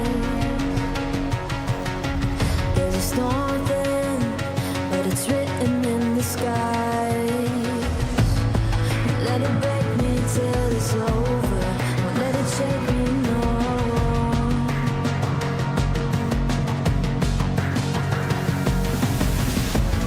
Won't let it make me go under. Won't let it make me go under. So now it's time to fly. Nothing's gonna stop me now. Nothing's gonna stop me now. Nothing's gonna stop me now.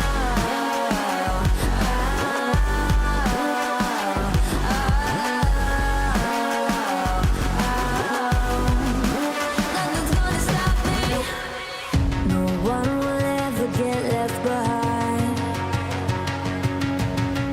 A million more before I've tried. Won't let it break me till it's over. Won't let it shake me, no.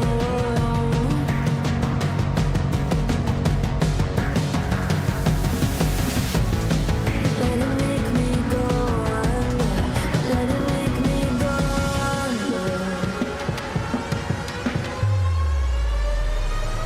So now it's time to fly. So now it's time to fly.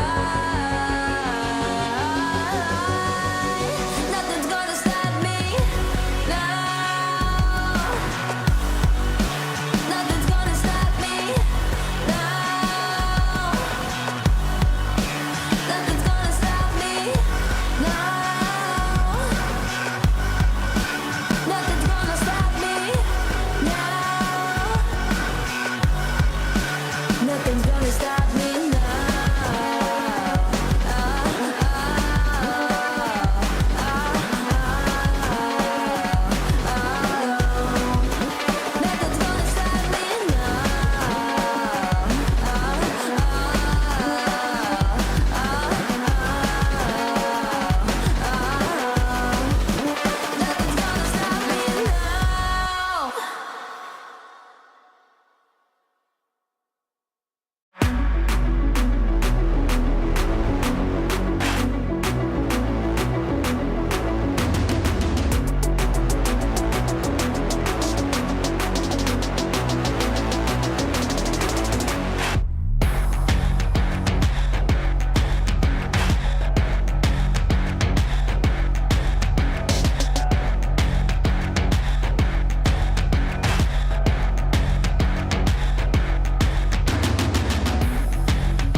Ladies and gentlemen, hello and welcome back to the EWC qualifiers for the LATAM region. We've had quite a few drops now, but we have had two very big teams consistently showing up in our top two, and they've done it again, Ton. Yeah, I mean, it's very much a two-horse race now. It kind of has been from since game number 2, but they've established themselves. They are the front runners. It is between two squads. Arge on top, First squad team are the ones at the very top of things now, and again coming up against each other in that final fight. The multiplier difference, it can be significant if the kills are hefty, but I think for both those two teams there, they didn't necessarily have a massive game as far as kills go, as far as we're aware anyway. Let's see how it went down. Well, it was dead even pretty much. First squad team with one more, but because of the multiplier, they get 6 more points. They were already in the lead by around 22. They have extended that lead. That is a huge game for them. It certainly is. I mean, the recovery itself is something we need to talk about. They did not have a good early game. They did not have a good mid game, but they picked up enough consistently to get themselves back together, get themselves back kitted up.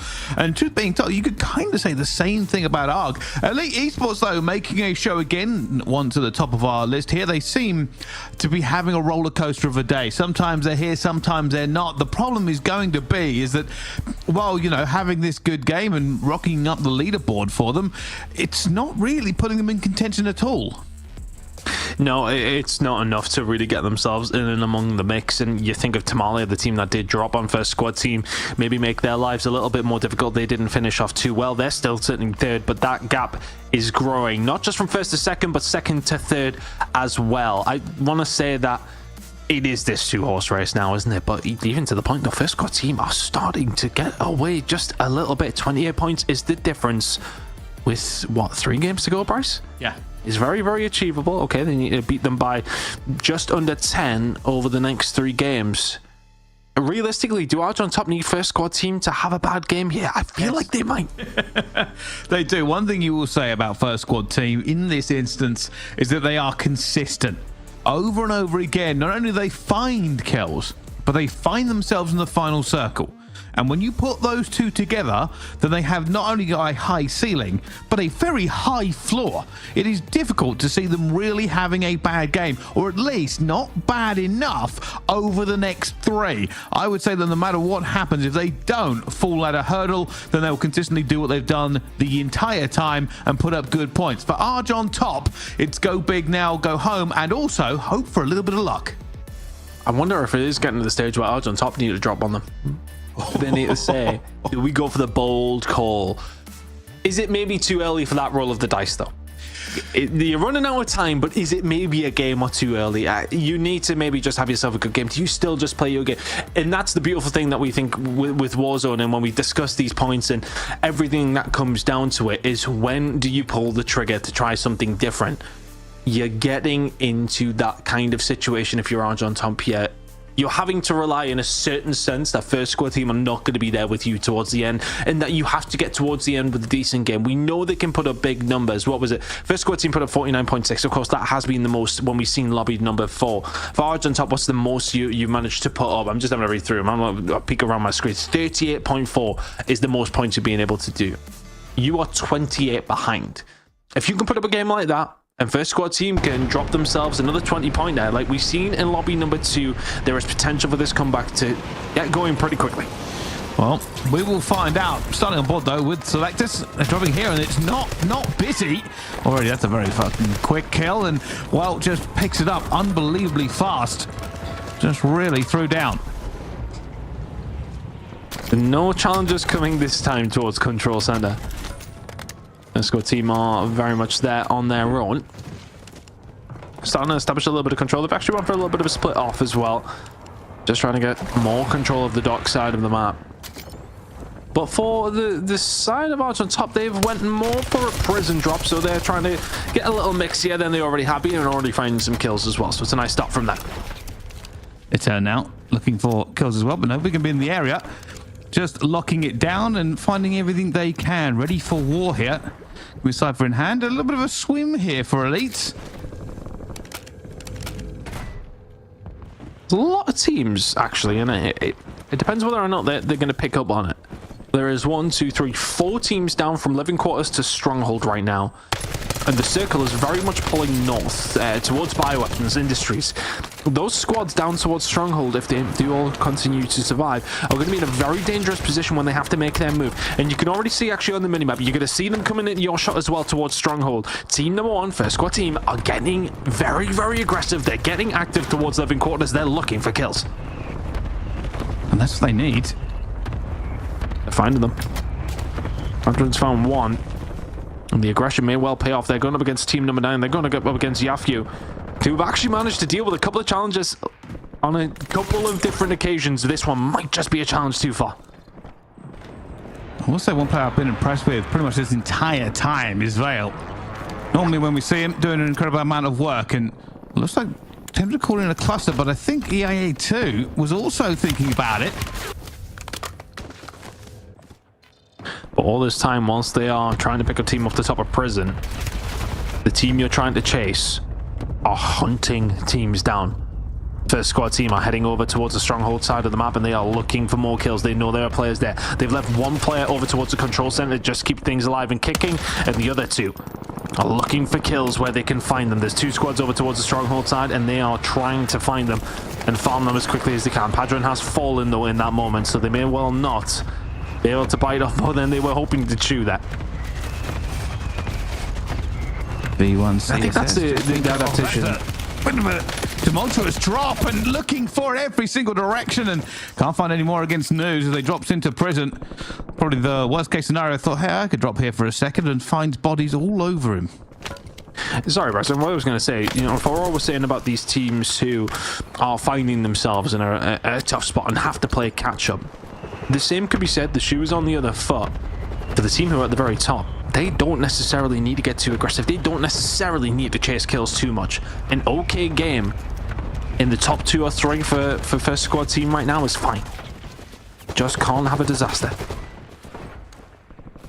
This is not an awful lot going on here. Just a bit of pre-aim, a bit of hoping that somebody makes himself vulnerable. They're going to try and catch them here as well, and well, just gets the drop. He's going to go for it as well, looking for them. Going to throw the nade into it, and well, there's the perfect cleanup. Actually gets a second crack. And the rest of the team coming to back them up here. Elements moving now that they have the advantage. Control center of the map's getting pretty chaotic. Keeping an eye on our number 1 team right now, who could be in a little bit of danger. They have 1 player playing anchor towards control center, but they're going to start being challenged. Reaper's going to fall. Padron's going to fall. This is dangerous. They're in a lot of danger. Brycey, they could be going out if they're not very, very careful. Keep an eye on the minimap here. Number 1 team could be falling. Axitas is going to drop. Is that team number 1 out? Are they gone? I'm trying to say, I think I can see. Oh, wait a second. That might be. Does it say there's a wipe? Do they get back in time? I don't. That might be a wipe. That might be a wipe. First squad team may well have just dropped out in 14th place in our 6th game. That is a huge moment in these qualifiers. Well, well, well. As it is said by a famous British detective, the game is afoot. I don't know if Arj on top know, but they certainly will as this game goes on. They might have seen it. It could be their opportunity. They have an absolute monster of a game now. Everything turns on its head. First squad team were quite a way ahead going into this last bit. Having a look towards it, they were finding themselves around 30 points in the lead. I don't think they had a great deal of kills. They may well have picked up 4 or 5 points.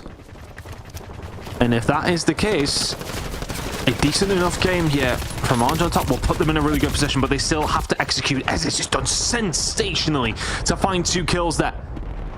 I think he got a little bit of help from another squad. But really, Farage on top, this is a phenomenal opportunity to close that gap. Some of the other teams, you're looking at Tamale especially, them and Elite Esports, if they can also go in, if one of those 2 teams can have themselves a 40 or maybe even a 50-point game, you're potentially back in the mix. And that's what they want. I mean, hey, it might even be an opportunity for another team to catch up. I mean, if they have another team has an absolute screamer of a game, they would have to have a couple of screamers in a row. We've kind of already covered this, but hey, that is something we did not expect. Not that early. Not that devastating of a loss. And all they can do, first squad team, now is watch with bated breath and maybe a little bit of pray and hope the team number 6, Arj on top, goes out as well. I mean, that's what they have to be hoping for, but all I'm seeing on the left-hand side of my screen while momentarily was Vale picking up kills. He does drop the Burger Mini. But you can see consistently team number 6 are on the left-hand side of that kill feed. They're finding kills, and plenty of them. There's currently a bit of a fight going on over towards the headquarters side. They are potentially being held here Eula's going to fall. They do have a respawn coming in, though, so I think they'll continue to survive, but they may well not be in a good position. Over towards the chemical engineering side of the map. We haven't seen too much activity as far as end circles go towards the northeastern side. We may well be going there, though, in just a little while, Bryce. Circle number 2, 10 seconds away from fully closing. Teams are going to have to start making their move. We're keeping an eye on the circle. I'll let you know where it's going, but for a couple of teams, it's going to be bad news. Well, there goes the cluster. They're going to try and use this opportunity to find a kill. Is it a cluster or a strike? It's a cluster. It definitely is a cluster. Should have guessed that really. There's different ways to trigger them, but now they are waiting to see if anybody comes down the stairs. Nobody has. It hasn't hit that team that they're waiting for. Now they are. They've come down. This is what they were waiting. Unfortunately, they've got nothing out of it, and the best laid plans, Tunt. Yeah, indeed. Both these two teams just jockeying, posturing between each other, and nobody able to really gain that advantage. But advantages are potentially going to be found, of course, by Arj on top. They're still finding kills, Brycey. They're consistently finding kills. I think we were just on board with one player in particular who hasn't found a great deal. But sometimes you have those games of Warzone where you really just can't get things running. It's not what you want to get now if you're Arj on top. Damien here from Yafu. Trying to find something, trying to find some kills, trying to get his team into a better position. They're not necessarily having the best time of things, but they're certainly not having the worst. Put themselves in decent enough spots every single game, but haven't quite been able to capitalize. Right now, our top team who are remaining left in this game are still remaining in this game. They're still in a good enough position. That is a hell of a child from Rude. 7 kills to his name already. This is not a bad game from team number 10. Elements whatsoever. Oh, does not get away with that one. Was having a pretty good time there to begin with, but this is certainly a concentrated fight by many of these players. Retramp, 7 kills, running around, going to be in a bit of trouble now, getting out again. Don't know if they have plates. Bullets chasing all around, coming back into a fight, and it's not going to be good enough. Clutch Dreaming will clutch that one up. And now, well, that team is not having an awful lot of action as we sit up top. I suppose not dying is a victory all on its own. It has to be, I suppose, for some of these squads who need to play catch-up. You need that multiplier big time. That's so important here. Orange on top. They're currently fighting with Elite, actually. In and around the top of present, team number 3 and team number 6. Big moments for them. Lion will find something, as will Vale. Look at me, now starting to get involved in this fight. Inside of Industries, we'll find one onto Rude, looking for some pickups as well. Yeah, waiting for the rest to come through and actually falling down. I think might well have been to a nade from somebody else. Kill secured for one of the other teams, was waiting for the self-res to come through, does not get the luxury of the freebie. What I will say here, Brycey, sorry, before we delve into things here, Arj on top have been chasing this zone the entire time. It's felt like they've been on the outside consistently. They're fighting off the back foot, but they're getting away with it right now.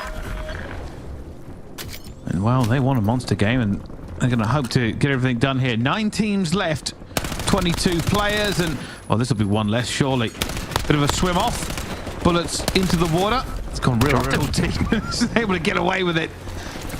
And they stay alive. Going to be a revive in the water as well. They've got a few seconds before that gas hits them.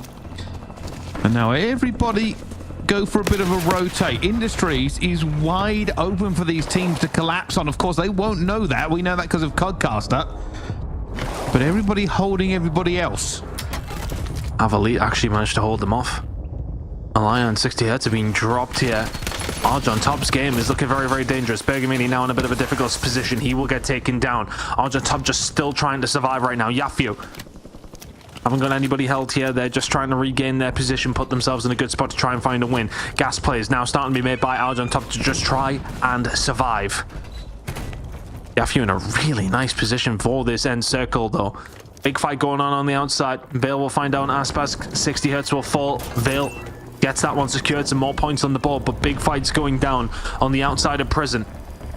But you can see Yafu have set themselves up wonderfully here. This is just, I mean, if you're pushing into this, you are having an absolute nightmare. But Vale, he will fall. Argent top are out of this game. Oh, the trophies! Trophies everywhere is causing problems and he cannot get away. And the corridor was full of despair, disappointment and death as he just finds nowhere to go, nowhere to run, and more smoke, more spraying, more praying, everybody pulling out guns and diving about. And there's another team is going to bite the dust, and the self-revives won't slay you there. And that'll be TDR that have fallen out. Boulevard now keeping himself alive with the rest of it here, and you can see on the minimap only a couple of teams, 5, all around this point, ready to throw down. As mentioned, Arjo on top falling in that fight to Elite. So they are out. And now Elite have a big opportunity to try and close the gap, but they need to continue to survive. XFPS will drop. Still 2 members left from Elite. Still kicking here, but the circle's starting to move. Who's going to be the one positioning? Who's going to get a little bit of luck? Who is going to find the gunfights? 5 teams remain. That number's going to dwindle very, very quickly, Bryce. Well, here we go at the moment. This team's looking pretty good. Alive. Happy, just checking corners. Even a bit of pre-fire coming through. They're looking for the player on the outside, and that's an easy cleanup as well. And there's going to be elements out of this game. 3 teams remain. Everybody rumble. Elite have 1. Fight's going down into the middle as well here. Players going up the top. And infamous of Belly being in it all day long.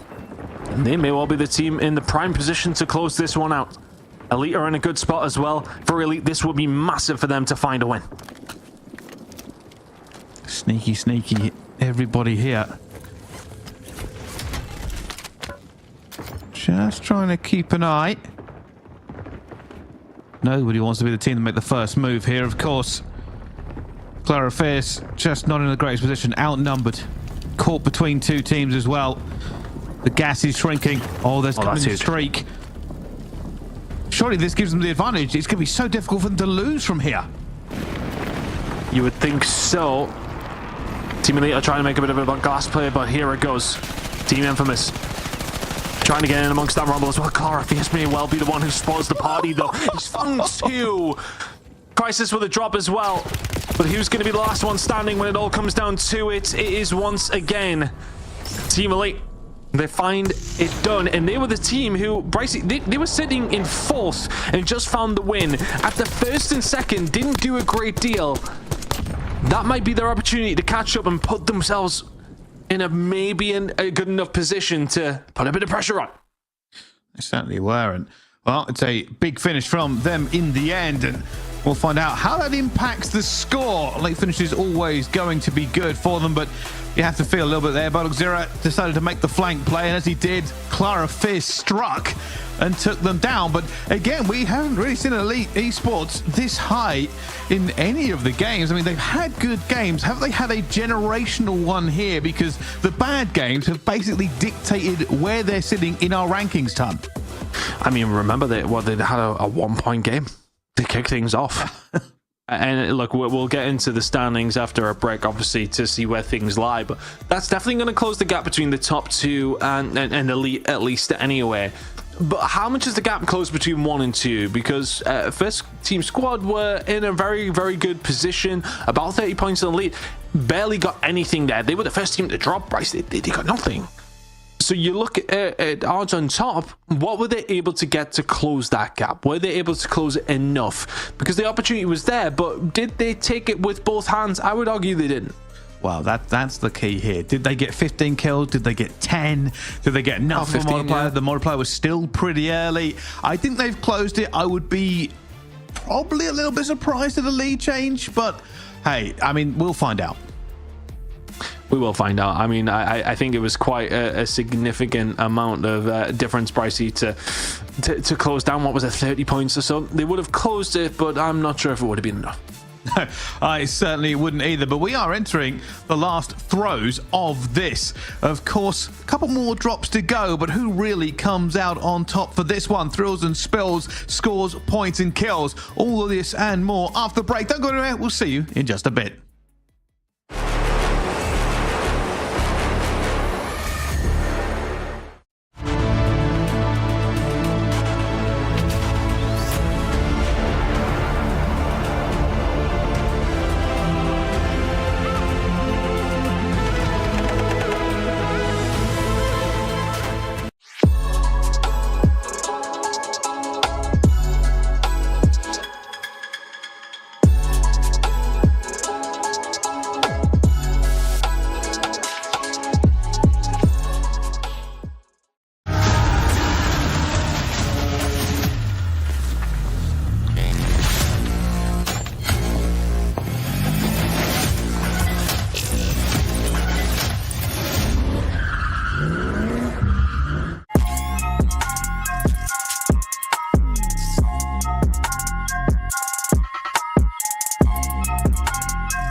Nothing's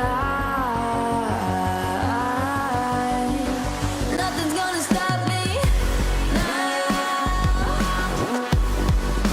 Nothing's gonna stop me now.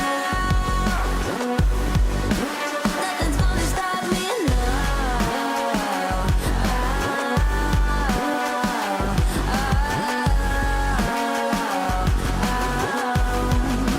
Nothing's gonna stop me. No one will ever get left behind. A million more before I've tried. Won't let it break me till it's over. Won't let it shake me, no.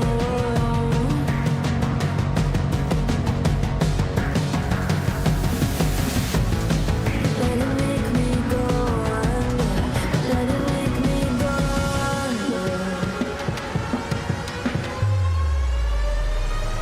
So now it's time to fly.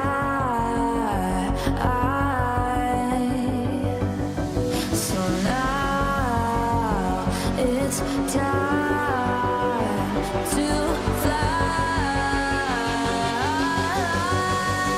Nothing's gonna stop me now. Nothing's gonna stop me now. Nothing's gonna stop me now. Nothing's gonna stop me now. Nothing's gonna stop me now. Nothing's gonna stop me Nothing's gonna stop me now.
Ladies and gentlemen, hello and welcome back to the EWC qualifiers, and it has been a scorcher. Two teams have taken it and run with it so far, but a couple of slips, falls and tumbles may have upset the game. We'll find out when we get to the scores, but everything still to play for.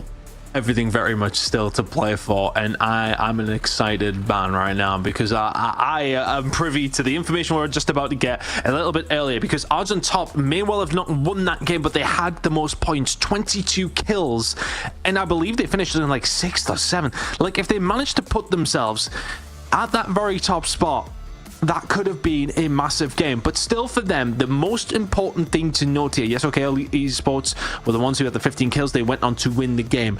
But the big talking point, 26.4 points for Arj on top, 4 points for first squad team. That is a 22-point differential you've just managed to bring back with 2 games to go.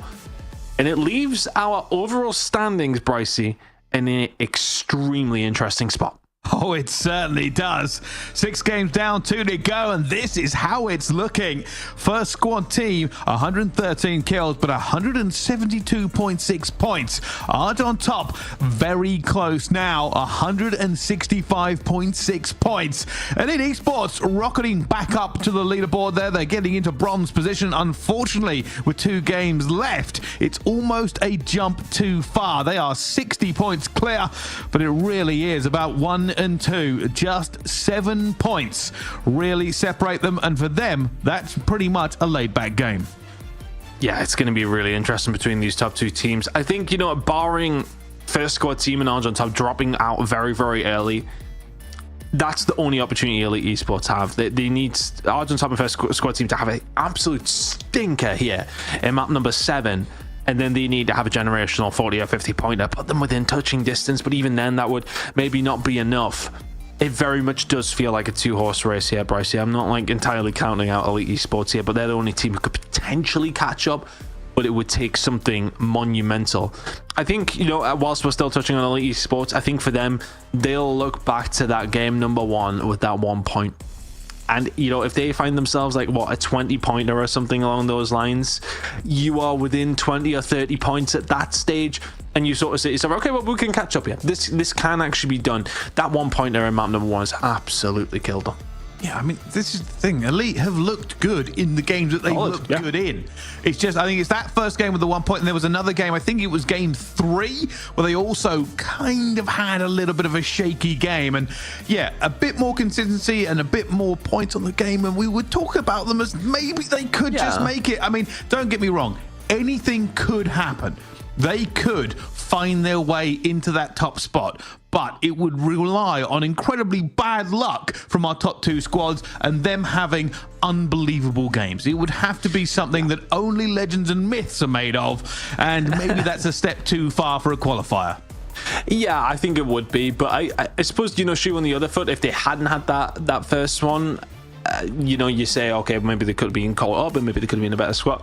But then first squad team could say maybe if they hadn't had that bad game just there, then they wouldn't necessarily, they would be above and beyond and already qualified at this stage potentially.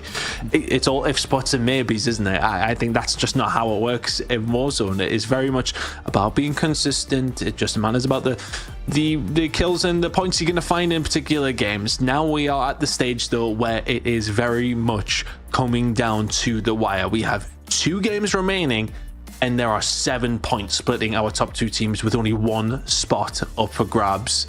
I mean, this is just set up so perfectly for us, Brycey, and everybody who's watching at home.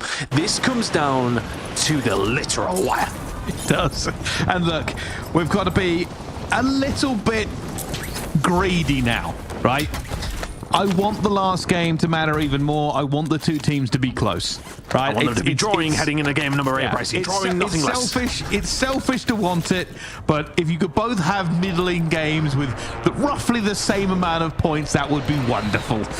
Even better, Ton, if you're right. If they could draw even down to the decimal point, that would be even better. But the 2-horse race is definitely what this has come down to, with 2 left going in. For everybody else, a bit of pride on the line, realistically, who can continue to be amazing. And well, if you're Elite Esports, maybe there is some divine intervention you can pray for. Yeah, it really would take something along those lines, wouldn't it, to get them back in and amongst the mix. You need, well, yeah, you probably need both first squad team and Arj on top to drop out in 13th and 40th, respectively. You need that to happen. But stranger things have happened at sea, Brycey. Although I just don't envisage it happening here for Elite. Right now, they're trying to get themselves back up and running. And for me, I'm kind of looking at this now on the mini-map. We can't look at it directly in production here, as far as I'm aware. But I was about to say teams are playing very, very passively towards the top side. But actually, what's happening is Arj on top are heading directly towards first squad team, and they are fighting, and first squad team are dealing with them. A couple of kills go their way. Arj on top is a disastrous start, and you're handing points to the team you just cannot do it to. No, this isn't what I wanted. Okay, look, I know it's entertaining at this point, but we need them to both have good games so we can continue this narrative as it moves forwards. And yes, I do think they knew. I'm sure Arj on top would have known where they're going to be, and well, they haven't really slowed them down at all. All they've done is given them more fuel to the fire. For Arj on top, this change at this stage, it might not be the play. There's still plenty of Call of Duty left to be played. They won't be too worried about that, but you have handed over a couple of points that you would have preferred to not have. I don't think they'll be traveling over towards Control Center anytime in the near future. You can already see them making a move further towards the north side of the prison, actually, and finding kills alongside of that. Looking to just try and hit a bit of a regain. Doing well. Oh, Justin. So close to finding that. His teammate is there for the backup, as it should be able to get those to res in, but a bit of an awkward fight.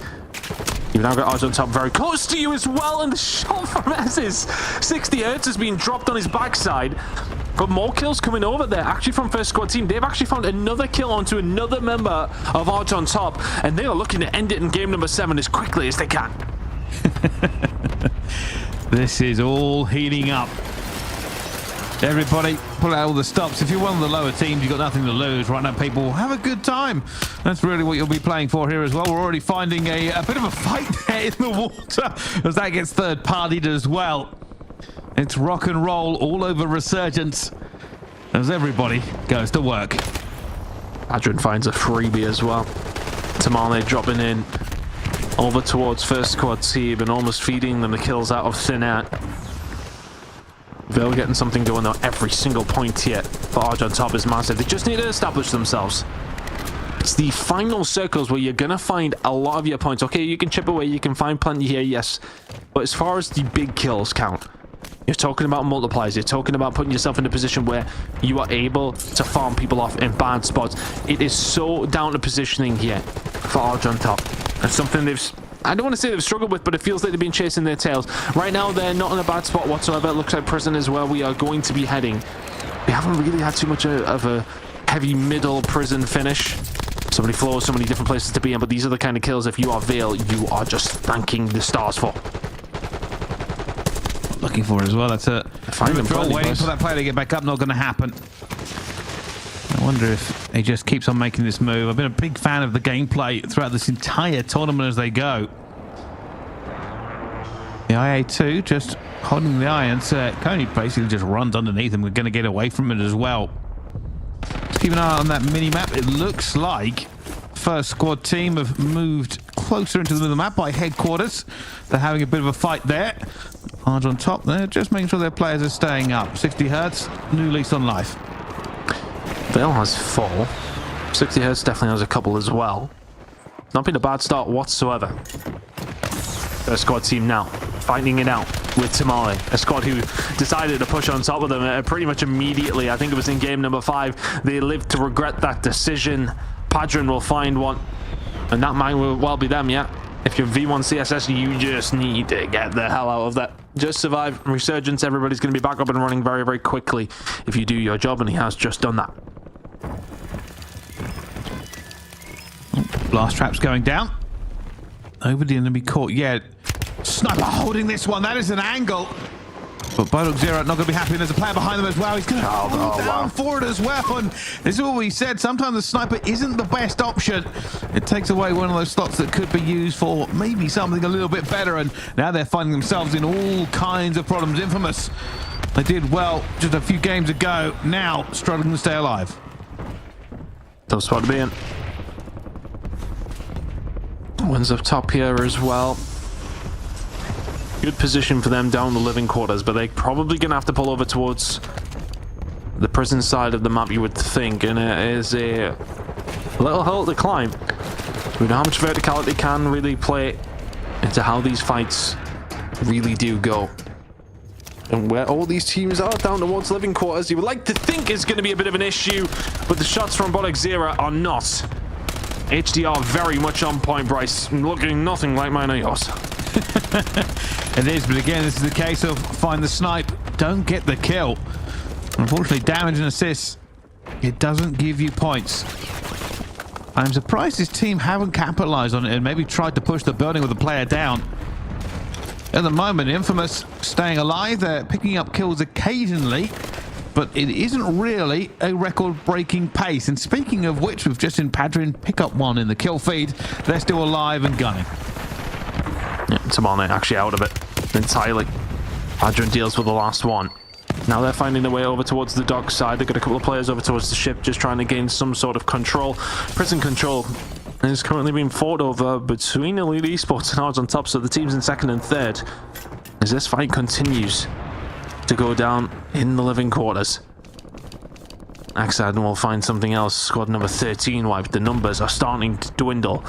And if anything, the numbers dwindling, does that help the team in first place? I would say it really does. The less kills on the board, the less likely of a comeback. There's a lot of tracer fire echoing through these ones. 60 hertz getting a couple of kills. Big kill. Bodog. I've said it once, I'll say it again. A Krig would have been just the better play.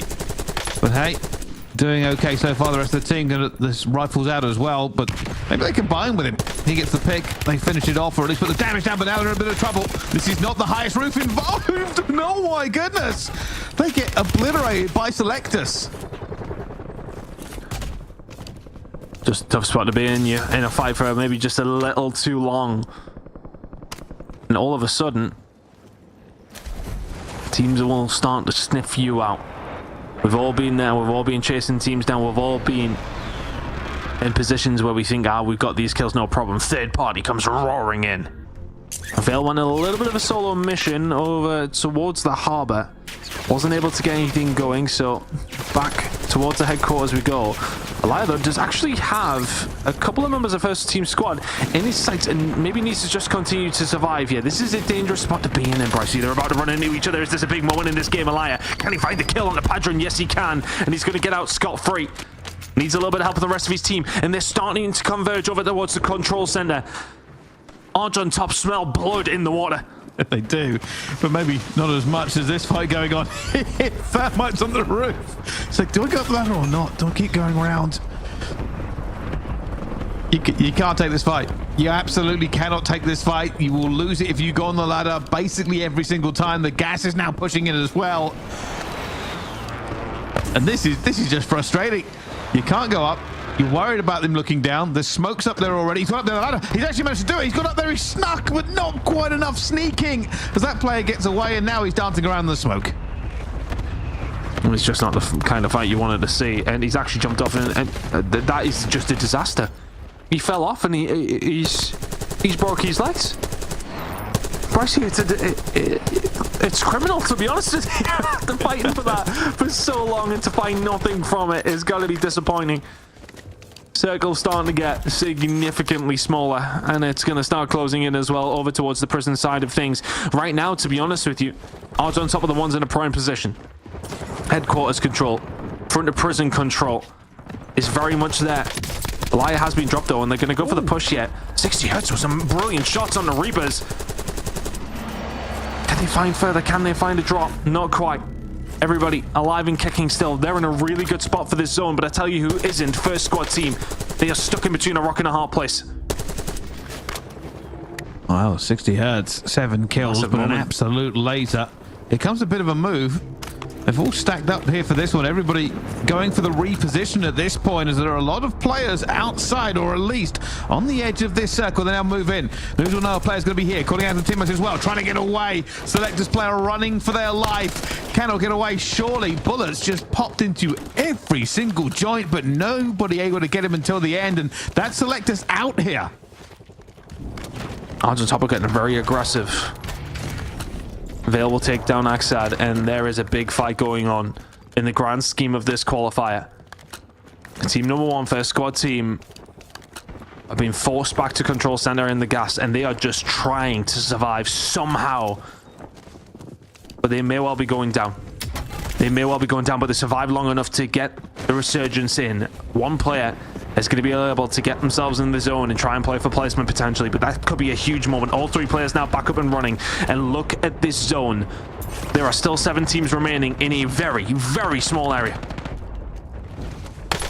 Everybody concentrate and lock in. You need the resources. You need plates, you need smokes, you need grenades, and you need bullets, because you are going to be spending them like water.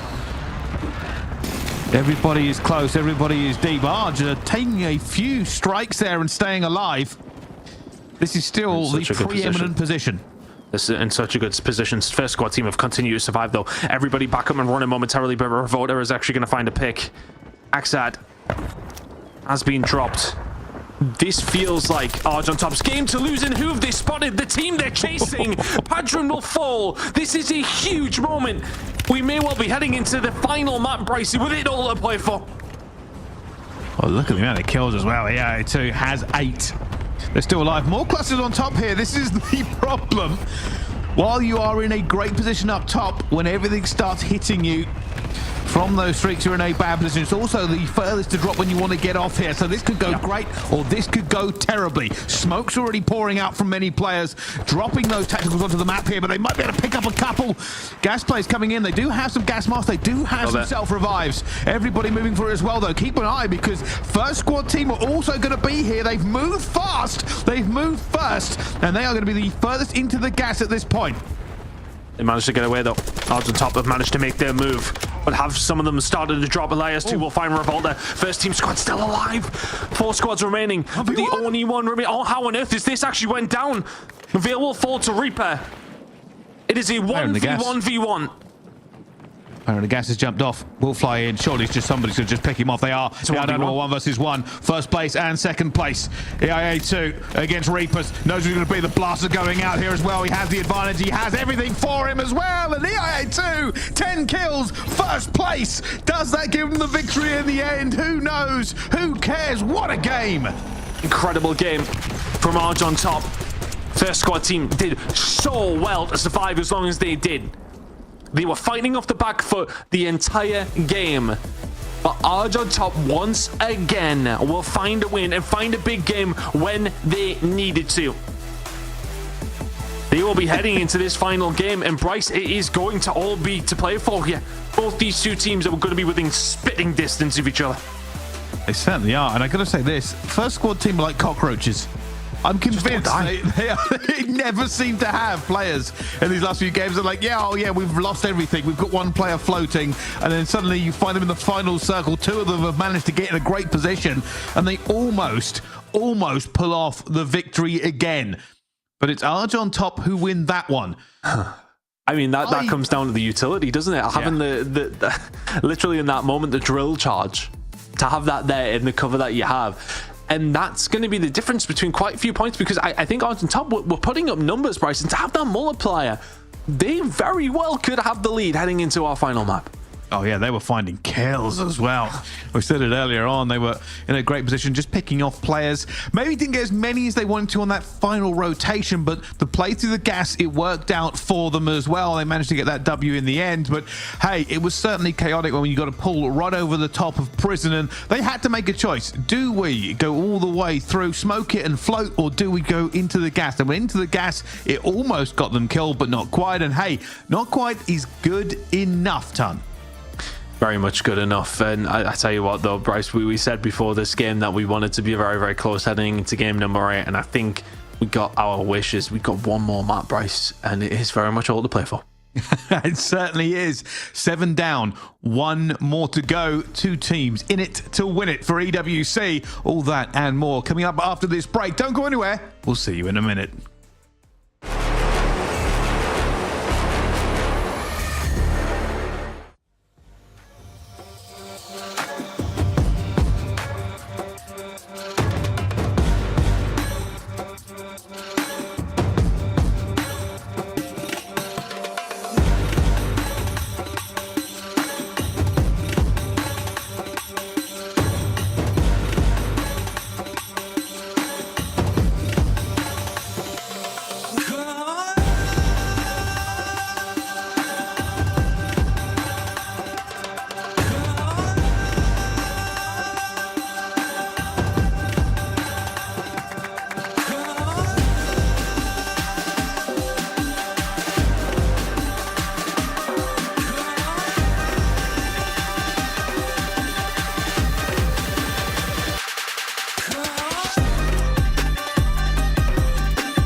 Ladies and gentlemen, hello and welcome back to the EWC qualifiers. It has been a blitz of games, 7 down, 1 to go. But the big story here, Team 1 and 2, very, very close, Ton. We don't even know how close to production have been keeping me out of the loop here, and I want to find out exactly how things align, Bryce. It's going to be a surprise to me and you when this both comes up as well, because I'm really curious to see how close we are. As far as I'm concerned, though, it is still all to play for going into game number 8, and that's the perfect scenario. Wouldn't have minded a few more teams involved, but we got 2 teams fighting for one singular spot to represent the LATAM South region in EWC in a couple of months' time. It is a big moment for 2 of these teams to see if they can get it over the line, Bryce, and I'm curious to see how close they're going to be heading into game number 8. Well, yeah, that's the kind of the big story as well. We were praying for a close finish between First Squad and ARG on top. Realistically, it came down to a 1v1 in the final circle between those 2 teams. Now, from what we've observed, score, ARG on top did have an awful lot of kills. First Squad were mainly just surviving. They did pick up some, they were consistently in the kill feed, but what's the difference? Going into it with 7 points, Ton. Have they done enough? I think they would have, to be honest with you. For me, Bryce, I think ARG on top might have a very, very slight lead here. If not an okay one, but it's going to come down to these final moments for both these 2 teams.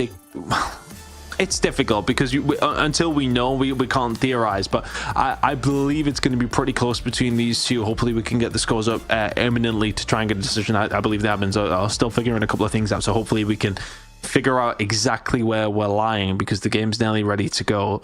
But we are in one of the best possible scenarios. We're heading into that game number 8. It's best scenario for us watching, of course, but maybe not for the teams who are playing in it, because that is going to be extremely stressful. How do they play it? Do they play it differently? Do they play it the same way? Both these 2 teams have been ending up in the final 4. I want to say, what, 6 out of the 7 games that we've seen, they've pretty much been fighting each other for the win. So how do we get to that stage again is what they're both going to be asking themselves. And what we're asking is, what's this? ARG on top. Oh my god. Well, I said they looked like they had the kills to pay the bills, and that is a monstrous game. The multiplier takes 29 kills to 46.4 points. First Squad team, you were in there at the end, but the kills weren't there, and that is a leap and a jump past. ARG on top have done the business in game 7 to put them top of our leaderboard with quite a few, 20 points clear of First Squad team. They're 20 points clear. First Squad team have to drop on them. They have to drop on them. There's no way how are you going to do 20 points better? That's a massive difference between 2 teams who've been putting up insane averages. That is I didn't realize they had as many kills, Brycey, because obviously we can't see exactly how many each of them have at all given times. We can only see who we're watching and how many they have in particular. And I just didn't think they had as many as that. That is incredible to do that in game number 7.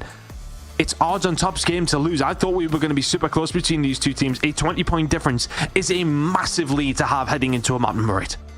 Yeah, I mean, there were some clues. Like I said, ARG on top, I saw players with 10 kills. I thought, hey, they've done pretty well here. Like, they've got a few. I thought they had at least 18. I didn't realize they were going to be consistent with 29. I mean, and then getting the win, that may have just put them well over the top. First Squad team have been the team we basically thought of going to win this for the majority of it. Consistently in the final circle, consistently putting up numbers in all of their games. But when it came down to it on that last one, there were hints of what we were expecting. First Squad team, they were not consistently getting the kills into the kill feed. They were not all alive and in good position for the majority of the game. They got there in the last final circles, but unfortunately it wasn't enough. For ARG on top, they took top position, top prison. They kept dominating on any kill they could find. And well, it is a swing game and a half, Ton. It's a huge game. And now all of a sudden, First Squad team who... Well, how long have they led, Bryce? It's felt like a very long time. It's a 20-point difference. I think they'd be looking back at that game number 6 and saying to themselves, that is where we fumbled. If you look at ARG on top, as bad as it's got is an 8.4 game. 8.4 points, which is still pretty poor. But then First Squad team's bad game was 4 points. Both of them have had one bad game. Other than that, First squad team first, odds on top first, odds on top first, first squad team first, first squad team first, odds on top first, odds on top first. They have both had the most points in every single game, split between them, I think pretty evenly at this stage. I think Arg on top have had 4, first squad team have had 3. First squad team absolutely need to have the best game here. They need to have a massive one as well, Bryce, if they want to take away that final spot, that only spot we've got for LATAM South at EWC. Yeah, that's going to be the key. Got to do it. Got to do it as well as possible. And I don't even know how to quantify this into existence. It is such a shock that we have seen Arg on top take that lead by that many points, to be down consistently over and over again. They had the opportunities to close it up, but first squad team have been, well, quite frankly, brilliant. Every single time getting into that final circle, every single time showing us what you should be doing and how you should be playing. And now they will have to play differently. They will have to find some other gear to take them on, because Arg on top, just a decent game will end it. Yeah, this is why I think they might have to land on them, to be honest with you. Can you count on yourselves to deliver like a 45-point game? Yes, absolutely you could. That's kind of along the lines they need to. They need to deliver a 45 or a 50-point game here, and then just hope that Arg on top only deliver a 30. It's doable. Or do you drop on them? Or do you drop on them? Or do Arg on top drop on them? Are they going control center? Are you kidding me? They're watching for them. They're watching for them. Arg on top may well be sending for them here. Oh, no, they've changed up the drop. They're getting chased. They're getting chased. Vela is getting chased. Axedas will find one. Gunfight's coming through. Not the best of starts for Arg on top. I'll be honest with you, I don't think Arg on top needed to take that risk. No, I don't think they did. I think they very well could have played it extremely safely. I think they're still fine. But to get engaged in those fights almost immediately, I think 1 or 2 of them dropping pretty early on. Yes, okay, they'll be absolutely fine now. The resurgence timers are extremely short. But that did feel like a little bit of a risk, Bryce. Oh, yeah. 100% imagine it ends that way. Well, we're seeing first squad team do what they've done pretty consistently all the way through. Dominate this area and then move in. Hold on. A couple of them have dropped here. Veil and 60 Hertz both dropping. You have to be so careful. And this is the problem. This is what you would have wanted if your first squad team. You'd see that in the kill feed. You'd be saying to yourself, right, a good game here. They're going to have a slow startup. And they're actually going to spawn directly above you. I'll be staying away from control center if I'm Arg on top. Nowhere near it. Thank you very much. This is... well, that's a loadout as well. Do Arg on top drop the ball here? Have they made a problem for themselves with a late drop? This is actually going all the way back to the beginning of this. When we talked about it, we said once you get into a bad rhythm, it can be impossible to get yourself going again. We've seen first squad basically do that. Is it Arg on top who may have fumbled a little bit? And already you can see this is earlier than they normally move in. First squad, normally they're still playing around and picking off fights, but it seems like they are hitting a different tempo. I have to be careful. Padron's being dropped. Reaper is back up and running now as well, so they're fine. But neither of the top 2 teams have had the electric start, which for Arg on top is not the end of the world. First team squad though, you need to get things going here pretty quickly. That's a nice drop. Axedas now will go in to clean that one up. That's 4 kills to their name. Reaper gonna fall here. Padron is still alive on the outside, so they're fine, but feels like they're fighting off the back foot from the get-go. I think they've changed tactics. I think this is a split and go for it. That's what I think they're doing, especially early game. It feels different to what they've done before. Vale's just gone down as well.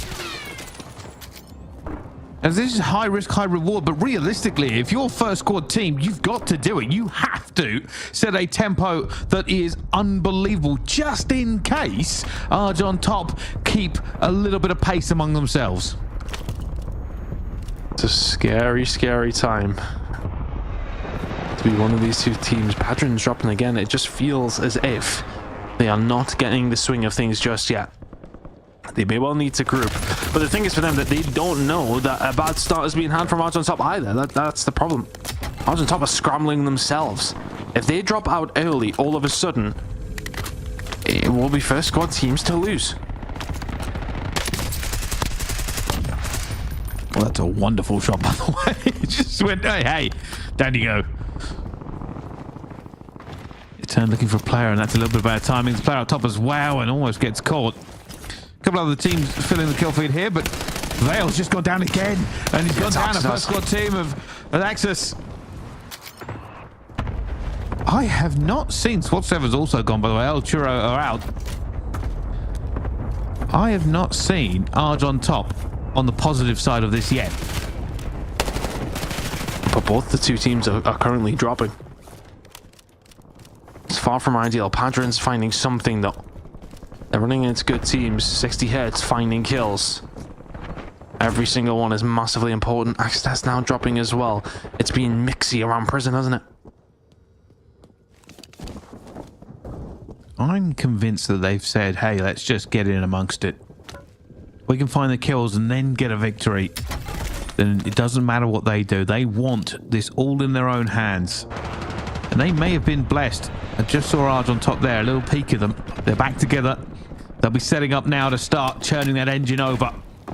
Start cranking out the kills. For everybody else, pride.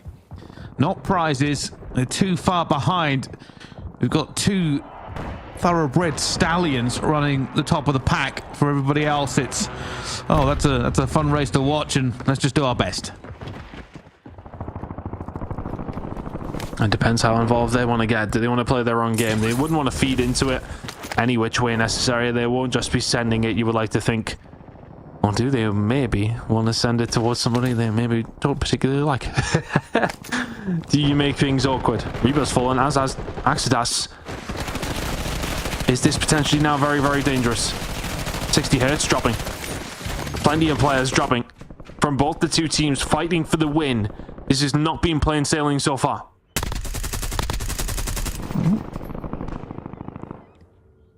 Bit of a horrible shot, this one. Not even moving either. Duck Zera, just, I wonder if it's time to take flight. To go out in a blaze of glory. This is a little bit of a, maybe a wasted time, if I'm honest. You could potentially get lucky, I suppose, if somebody else damages it. But hey, it's a good view from up here. Hadron finding kills here. The first squad team, and then falling. They have been sent off on their own, haven't they? I think one player will be anchoring just to keep everybody alive. And it feels like they've been sent to try and just farm players where you can. But that's easier said than done. Everybody who got here went through a long qualification process. So many teams signed up from this region. And it would have been very difficult to get even just to this stage. That's why we've got to give a lot of credit to all the squads that are here. There's a couple of weeks of tournaments to get to this stage. Finding your three, battling through so many different games of resurgence just to put yourself in this spot. Full credit to all the squads that managed to make it. Two have gone down. Two of first squad just went down. Should have an anger. Somebody should be angering and just chilling right now. There's no way all three are sending. Oh, we haven't seen that third body, and we didn't see the wipe call. But that player will be burying themselves in the sand and hoping for it all to be good. On the other side of it, we haven't seen an awful lot of elite. But there's 2 kills, 5 down. Well, that's going to be the 6th down. Fortunately, there should be some teammates in the area. Aspas is going to be here as well. It is a tense time for the other two teams. There goes 60 hertz again. Both squads have really struggled for consistency in this last game. For the side of Arj on top, it's that call that they made to kind of push the tempo and have a look where first squad team were going. For first squad team, they've split and gone for it. You can see where that one player is. He's down towards the living quarters. Must have just been surviving on really the most remote part of the map where there's not many people really kicking. 12 out of the 14 teams we originally had are remaining. Yeah, now for Yafiu. They'd be an interesting team for me. I feel as if they've got in amongst some very important fights and haven't always come off the worst considering their positioning in the grand scheme. You know, they've done all right. Reaper will fall on one side of things. 60 hertz will fall on the other after finding a kill. Padron finding kills though. Every single kill is so important for these squads. And really, we're not going to know until well after the game which way it's going to have ended up, but we may well have a good inkling. But right now, neither one of the two top teams are having a monumental game by any stretch. 60 hertz down again. I think I've seen him go down about 40 times. A little bit of trade, trading. Yeah. Yeah, 2 and Vale are there, so at least that team is together. Padron finding another kill. And oh my goodness. I mean, I know they're out of it. I know it's an impossible task ton. But it's still good to see Elite trying to move on all cylinders as they continue into this one. They've basically locked in 3rd place. Actadaz has gone down again. I'll tell you something. I have seen more of these two teams at the top in that negative side of the kill feed in this one game than they may have seen all day. But the thing is, for Argent Top, they really don't need to do that. Honestly, for them, it feels like a 30-point game will be enough. Not an easy thing to come by, but it doesn't have to be lights out Call of Duty. It doesn't have to be lights out Resurgence all day. Padre now a little bit of a difficult spot. Everybody here from the side of first squad team trying to get active. Look at that mini-map. Oh my goodness me. Reaper trying to survive. He will fall. Padron, Axidas also in fights. Padron did find something though. They will continue to survive and, well, look to continue to try and find some kills. 12 teams still remaining. Not many have dropped at this moment in time, Bryce. Circle is closing in. In 45 seconds, it will get significantly smaller, and we're going to a very, very open area. Trying to look at the scores here. They're being way more aggressive here, first squad. We've said that the entire time. They've kind of had to be. Well, it's 9 and 5. Just on points alone, that won't actually bring them back into this. They need to pump those numbers up. Benefit being from the... Well, I've seen Elite go. Elite have just gone. But we haven't seen much of ours on top. Where are they? What are they doing? They don't need to really do a great deal, do they? They're just surviving. Squad 10 wiped. We're starting to lose squads as we do now start to make our move. On the map, there was a big pull. Axidas finding 1, finding 2. Big moments coming in from first squad team. The numbers may well be there. You can see the edge of the circle has been played, but have they been caught? That's Arj on top trying to make their move. Still moving and grooving. Arj on top. Maybe trying to hold some teams out here as well, but for first squad, they have been aggressive this entire time. They want to keep going. They're waiting for their player to come back as well, and well, this is getting even more busy. Control was where they started basically every single round. They're now going to be into it as well, but there we go. Art on top finally hitting the kill feed, but Actadaz again finding more kills. Squad 9 are out of here. That's your food. They have gone. Everybody is piling into Control for the fight as everybody throws everything at this all of the time. And now the game still rests in the balance. Vale has gone down once more. Still squad number 1. First squad team surviving right now. Reaper finds high, more kills starting to come on through, but the numbers are starting to be thin. 13 teams remaining, 13 players are remaining, I should say. Bryce, you know who it's going to come down to. You know it is. It's inevitable. Padron finding more. Everybody else trying to make the move, but to be honest with you, I don't like the positioning here for Arj on top whatsoever. They've been collapsed on and they're done. They're out. Arj on top are down. Couple of revives going in. We know first squad are still alive and rumbling. They're in the gas. They've gone for the early pull. They want this win. Every kill they've got to be multiplied by 1.6. Reaper's going to be close. It's going to be them in. It's going to be Seculus. They've dived into the final. They've taken them out. They've just wiped first squad. First squad made the early move. They thought they were in the prime position. Seculus appeared out of nowhere. It's now them versus TDR. And while Seculus cannot win this entire thing, they may have just tipped the balance in one favor.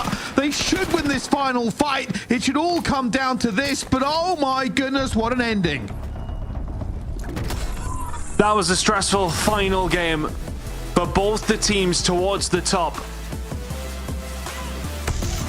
Do you feel like Arj on top have done enough? That is the question. Select this will win map number 8. But if I'm a first squad team, I am livid, thinking to myself that we haven't done enough. I'm thinking to myself that little extra multiplier would have been enough. We're going to find out very, very shortly, but it is going to be close. I would be saying very mean things about Select. I mean, they just ran up the stairs into what should have been a prepared position. First squad moved early into the gas. They took a risk of diving in to a gas-filled area. They smoked themselves out, and they thought they had the rotation. That was a very purposeful call that they had made. And Select just went, hey, bit of a party over here, guys. Let me ruin your day. Incredible. Absolutely incredible. What a night for us in particular. At least this has been between all these teams who've really put up some entertaining play on Resurgence, but a tip of the cap to the top two teams who have just fought blow for blow all night long. I mean, they've constantly been going up against each other. There's been first and second shed between them on multiple different occasions. The numbers they've been putting up are being above everybody else. I mean, odds on top, you've got to give them credit. Before we head into this last game, tickling up to 150 kills in 7 games of Resurgence. That is incredible work from them. I think whatever team does come through from the LATAM South region, whether that be odds on top or first squad team, both of them have an opportunity to do something in Riyadh in August, and it is a massive opportunity for whoever does make it. But a full credit to the teams for some really entertaining play, for getting in the games nice and quickly as well. That's always a nice one, because typically they don't. Handshakes all around. Yeah, firm handshakes for that one. But yeah, for these two teams, they really have put up a great fight. So whoever goes through deserves it, but thank you to the teams for putting up a really entertaining day. Yeah, 100%. I mean, it's been pretty wonderful all the way through. Obviously, production definitely had their hand in that as well. But who knows how this has gone? It looked like a couple of tactics got over it. I think we can really cover that again while we wait for the final scores to go in. Arj on top, if they've lost this, I would say that they've lost this by their own choices. They floated early. They looked like they were going towards the hunting ground of first squad. And since then, they never looked like they really got back into it. There was not many flurries of them in the kill feed. For the other side of it, first squad, good and bad. Good that they took the risk. They went for it. They split up. They were definitely way more aggressive than they have been before. Something they probably had to do after that last game. Spoiled, potentially, by Selectus on the last hurrah. I think first squad team have definitely done better than ours on top. Yeah, no, I think they have. I think they have. I don't know if they've done 20 points better. Odds on top, it didn't feel like they were in the kill for a great deal, but we said what, a 30-point game or something would be more than enough. If they've put up a 20-point game, did odds on top, did first team squad put up a 40 there? I don't think they did. I think they would have been close with the multiplier. I think possibly we saw Adaxus maybe with 12, I would say, with the mental count I was having going on. Probably a couple more. I think 5 or 6. I think it's the multiplier that's going to kill them. I think they did a very good job of finding kills across the map, and that last play was designed to get the most out of it. I think that would have hit 40, maybe even 50 points with the way that they were playing around it. Depending on that third player, we didn't really get to see the kills they had put onto it, but it would have been close. And I think with the game that Arj on top were having as well, it might have been close enough. But what you said there is critical. They can't just have a 20-point game better, because Arj will also have got some points. It won't have been an awful lot, I don't think, but they will have got some. I think it might have been enough. I think it might have been enough, because it doesn't feel like first team squad were lighting up the kill feed. They were finding plenty, but did they find themselves like a 40-point game or something along those lines? I've been told reliably by production we're about 2 minutes away from the scores coming on through. And it's tense moments for both these two teams, because you are heading to one of the biggest events of the year. There are two humongous events when it comes down to Warzone each and every year. They're majors, so to speak, and EWC is one of them. This is your opportunity. You've really been fighting tooth and nail over the past 2 weeks. As I was kind of mentioning throughout that final map, it was not just about today. It was about the 2 weeks you've went through open qualifiers, and then the closed qualifiers, fighting through what I mean. Both these two teams have probably played like 40 or 50 maps of Warzone to get to this stage. Incredible that we came actually down to a final map out of all the teams that we had. It's a real testament to the Warzone community in that space, in that area of the world, who are very clearly passionate about it, and nice to see them coming in and with a very, very tight game to finish things off. I'm excited to see who's actually come out on top, because we can theorize so much. But we don't know, and that's the beauty of it, because we're obviously fans ourselves, and we're going to have to react in real time to let you know how it's going to go down, which we should be within about a minute's time. I've been staring at it as well, just waiting for it to appear. While we've got that, though, I was just kind of running back through the games we've been looking at for this one as well. And I mean, and this is the story, right? Lobby 1, highest points, first squad. Lobby 2, highest points, ARG on top. Lobby 3, highest points, ARG on top. Lobby 4, highest points, first squad. Lobby 5, highest points, first squad. Lobby 6, highest points, ARG on top. Lobby 7, highest points, ARG on top.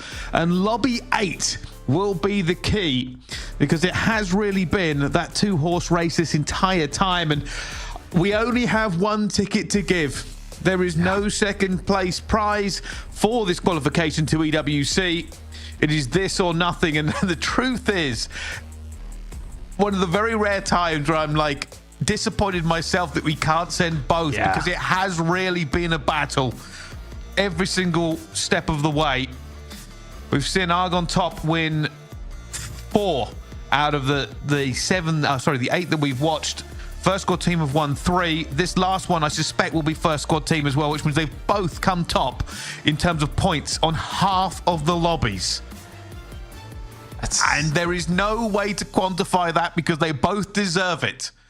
It's going to be the big games that are the difference, though, right? I think you look at the big games coming in from first squad team. They had the biggest game, actually, and the third biggest, a 49.6 in lobby number 4. Whilst ARG on top, that was a game where they had a difference of 41 to ARG on top.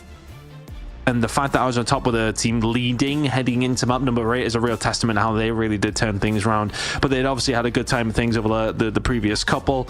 I mean, it all adds up to being very, very close between these two squads. It's imminent. We're going to be finding out very, very shortly. Obviously, we want to be double checking before we announce anything, you know, making sure that we know which way it's went. And Brycey, I believe we're ready to go.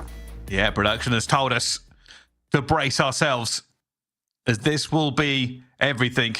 Calculators have been firing on all cylinders. Admins have been double checking their work. And this is the final score. ARG on top have qualified. That'll be the team that get away with it. First squad could not do enough in that final one. But it will be ARG on top who come away the winners. Total points. It's a 6-point game. It is going to be that multiplier. Oh my goodness. That is about as close as it could possibly be in these games. 227.4 to 221.6. Selectus have ruined first squad team's day. That 6-point difference. That's absolutely nothing. I mean, they were 11 kills behind. You're talking a couple of kills here and there that you didn't pick up over the entirety of those 8 maps. And that is what it comes down to. Absolutely incredible.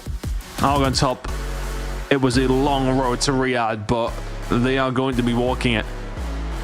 Incredible that they were able to do it. Some insane games. That map number 7 for me is the massive one. I'd love to see the match ranking for the final 8 to try and decipher exactly where they did finish off there, because I think it was like 6th or 7th. This is just a pit. Okay, yeah, we'll have a look through in a second, but yeah, the difference of that 0.2 multiplier, we're going to have a little flick through to see how much of a difference that actually would have made. I'm just having a look through now. 21 kills of first squad. ARG on top got 11 in that last game. 11. But there we go. This is what it tells us. 29.4 for first CDR squad team. Wow. I mean, that's definitely a bit of a shake-up. They really came swinging into it in the end, as it all gets calculated right towards the top, but that puts them in 3rd place in total. And that was the team there right underneath first squad team Selectus, who burst onto the scene, wiped out first squad. And an extra point too. It would have been close. I'm just trying to work it out now. So even with the first place, it wouldn't have been enough. It would not have been enough. They would have 33.6 points, but then you've got to take into consideration the kills that they would have had as well. So if they had went on to win that game and found the kills to do it, it probably would have been enough to take them over the line. That is going to sting big time. And you have to take into consideration the bad games as well. It's all about the good games, but the bad games too. The worst game that first squad team had was a 4-pointer. You look over to Argon Top. I think the worst that they had was an 8-pointer. Is that the difference as well? It's fine margins, and I think that's, you know, what it comes down to with competitive Warzone at the highest level. These teams, I know I've hopped on about it, but they really have battled through over a couple of weeks' time to get to this stage. We whittle teams down in such a way that the top team, the cream is always going to rise to the top, and these two teams were definitively the creamiest of cream here, Brycey. They were the ones that were the thickest cream throughout the rest of the entirety of the region. But only a minute amount of difference separates them. But that's why we love competitive Warzone, because it can come down to these moments. Remember the recent event we cast, it came down to final kills here and there, and that's why competitive Warzone is so great. It is such small margins over such a long period of time. It's crazy that these two teams were so close to each other, but it's Argon Top who get the job done, and congratulations to them. And here's another little factoid. That is the only lobby we've had tonight where the top scoring team was not one of those two. That is genuinely how it's gone down. TDR, the only team that has managed to break that #1 spot as well. But yeah, you are right. No, the multiplier would not have done it, but potentially if they had found a couple more kills, maybe, just maybe. But it is that. It is 8 games of Resurgence. It is 1 golden ticket to EWC, and it's Arg on top as they qualify here from LATAM. It has been a wonderful journey all the way through. Thank you to production and everybody watching. It's been a great time, but until next time, we'll see you in a little bit.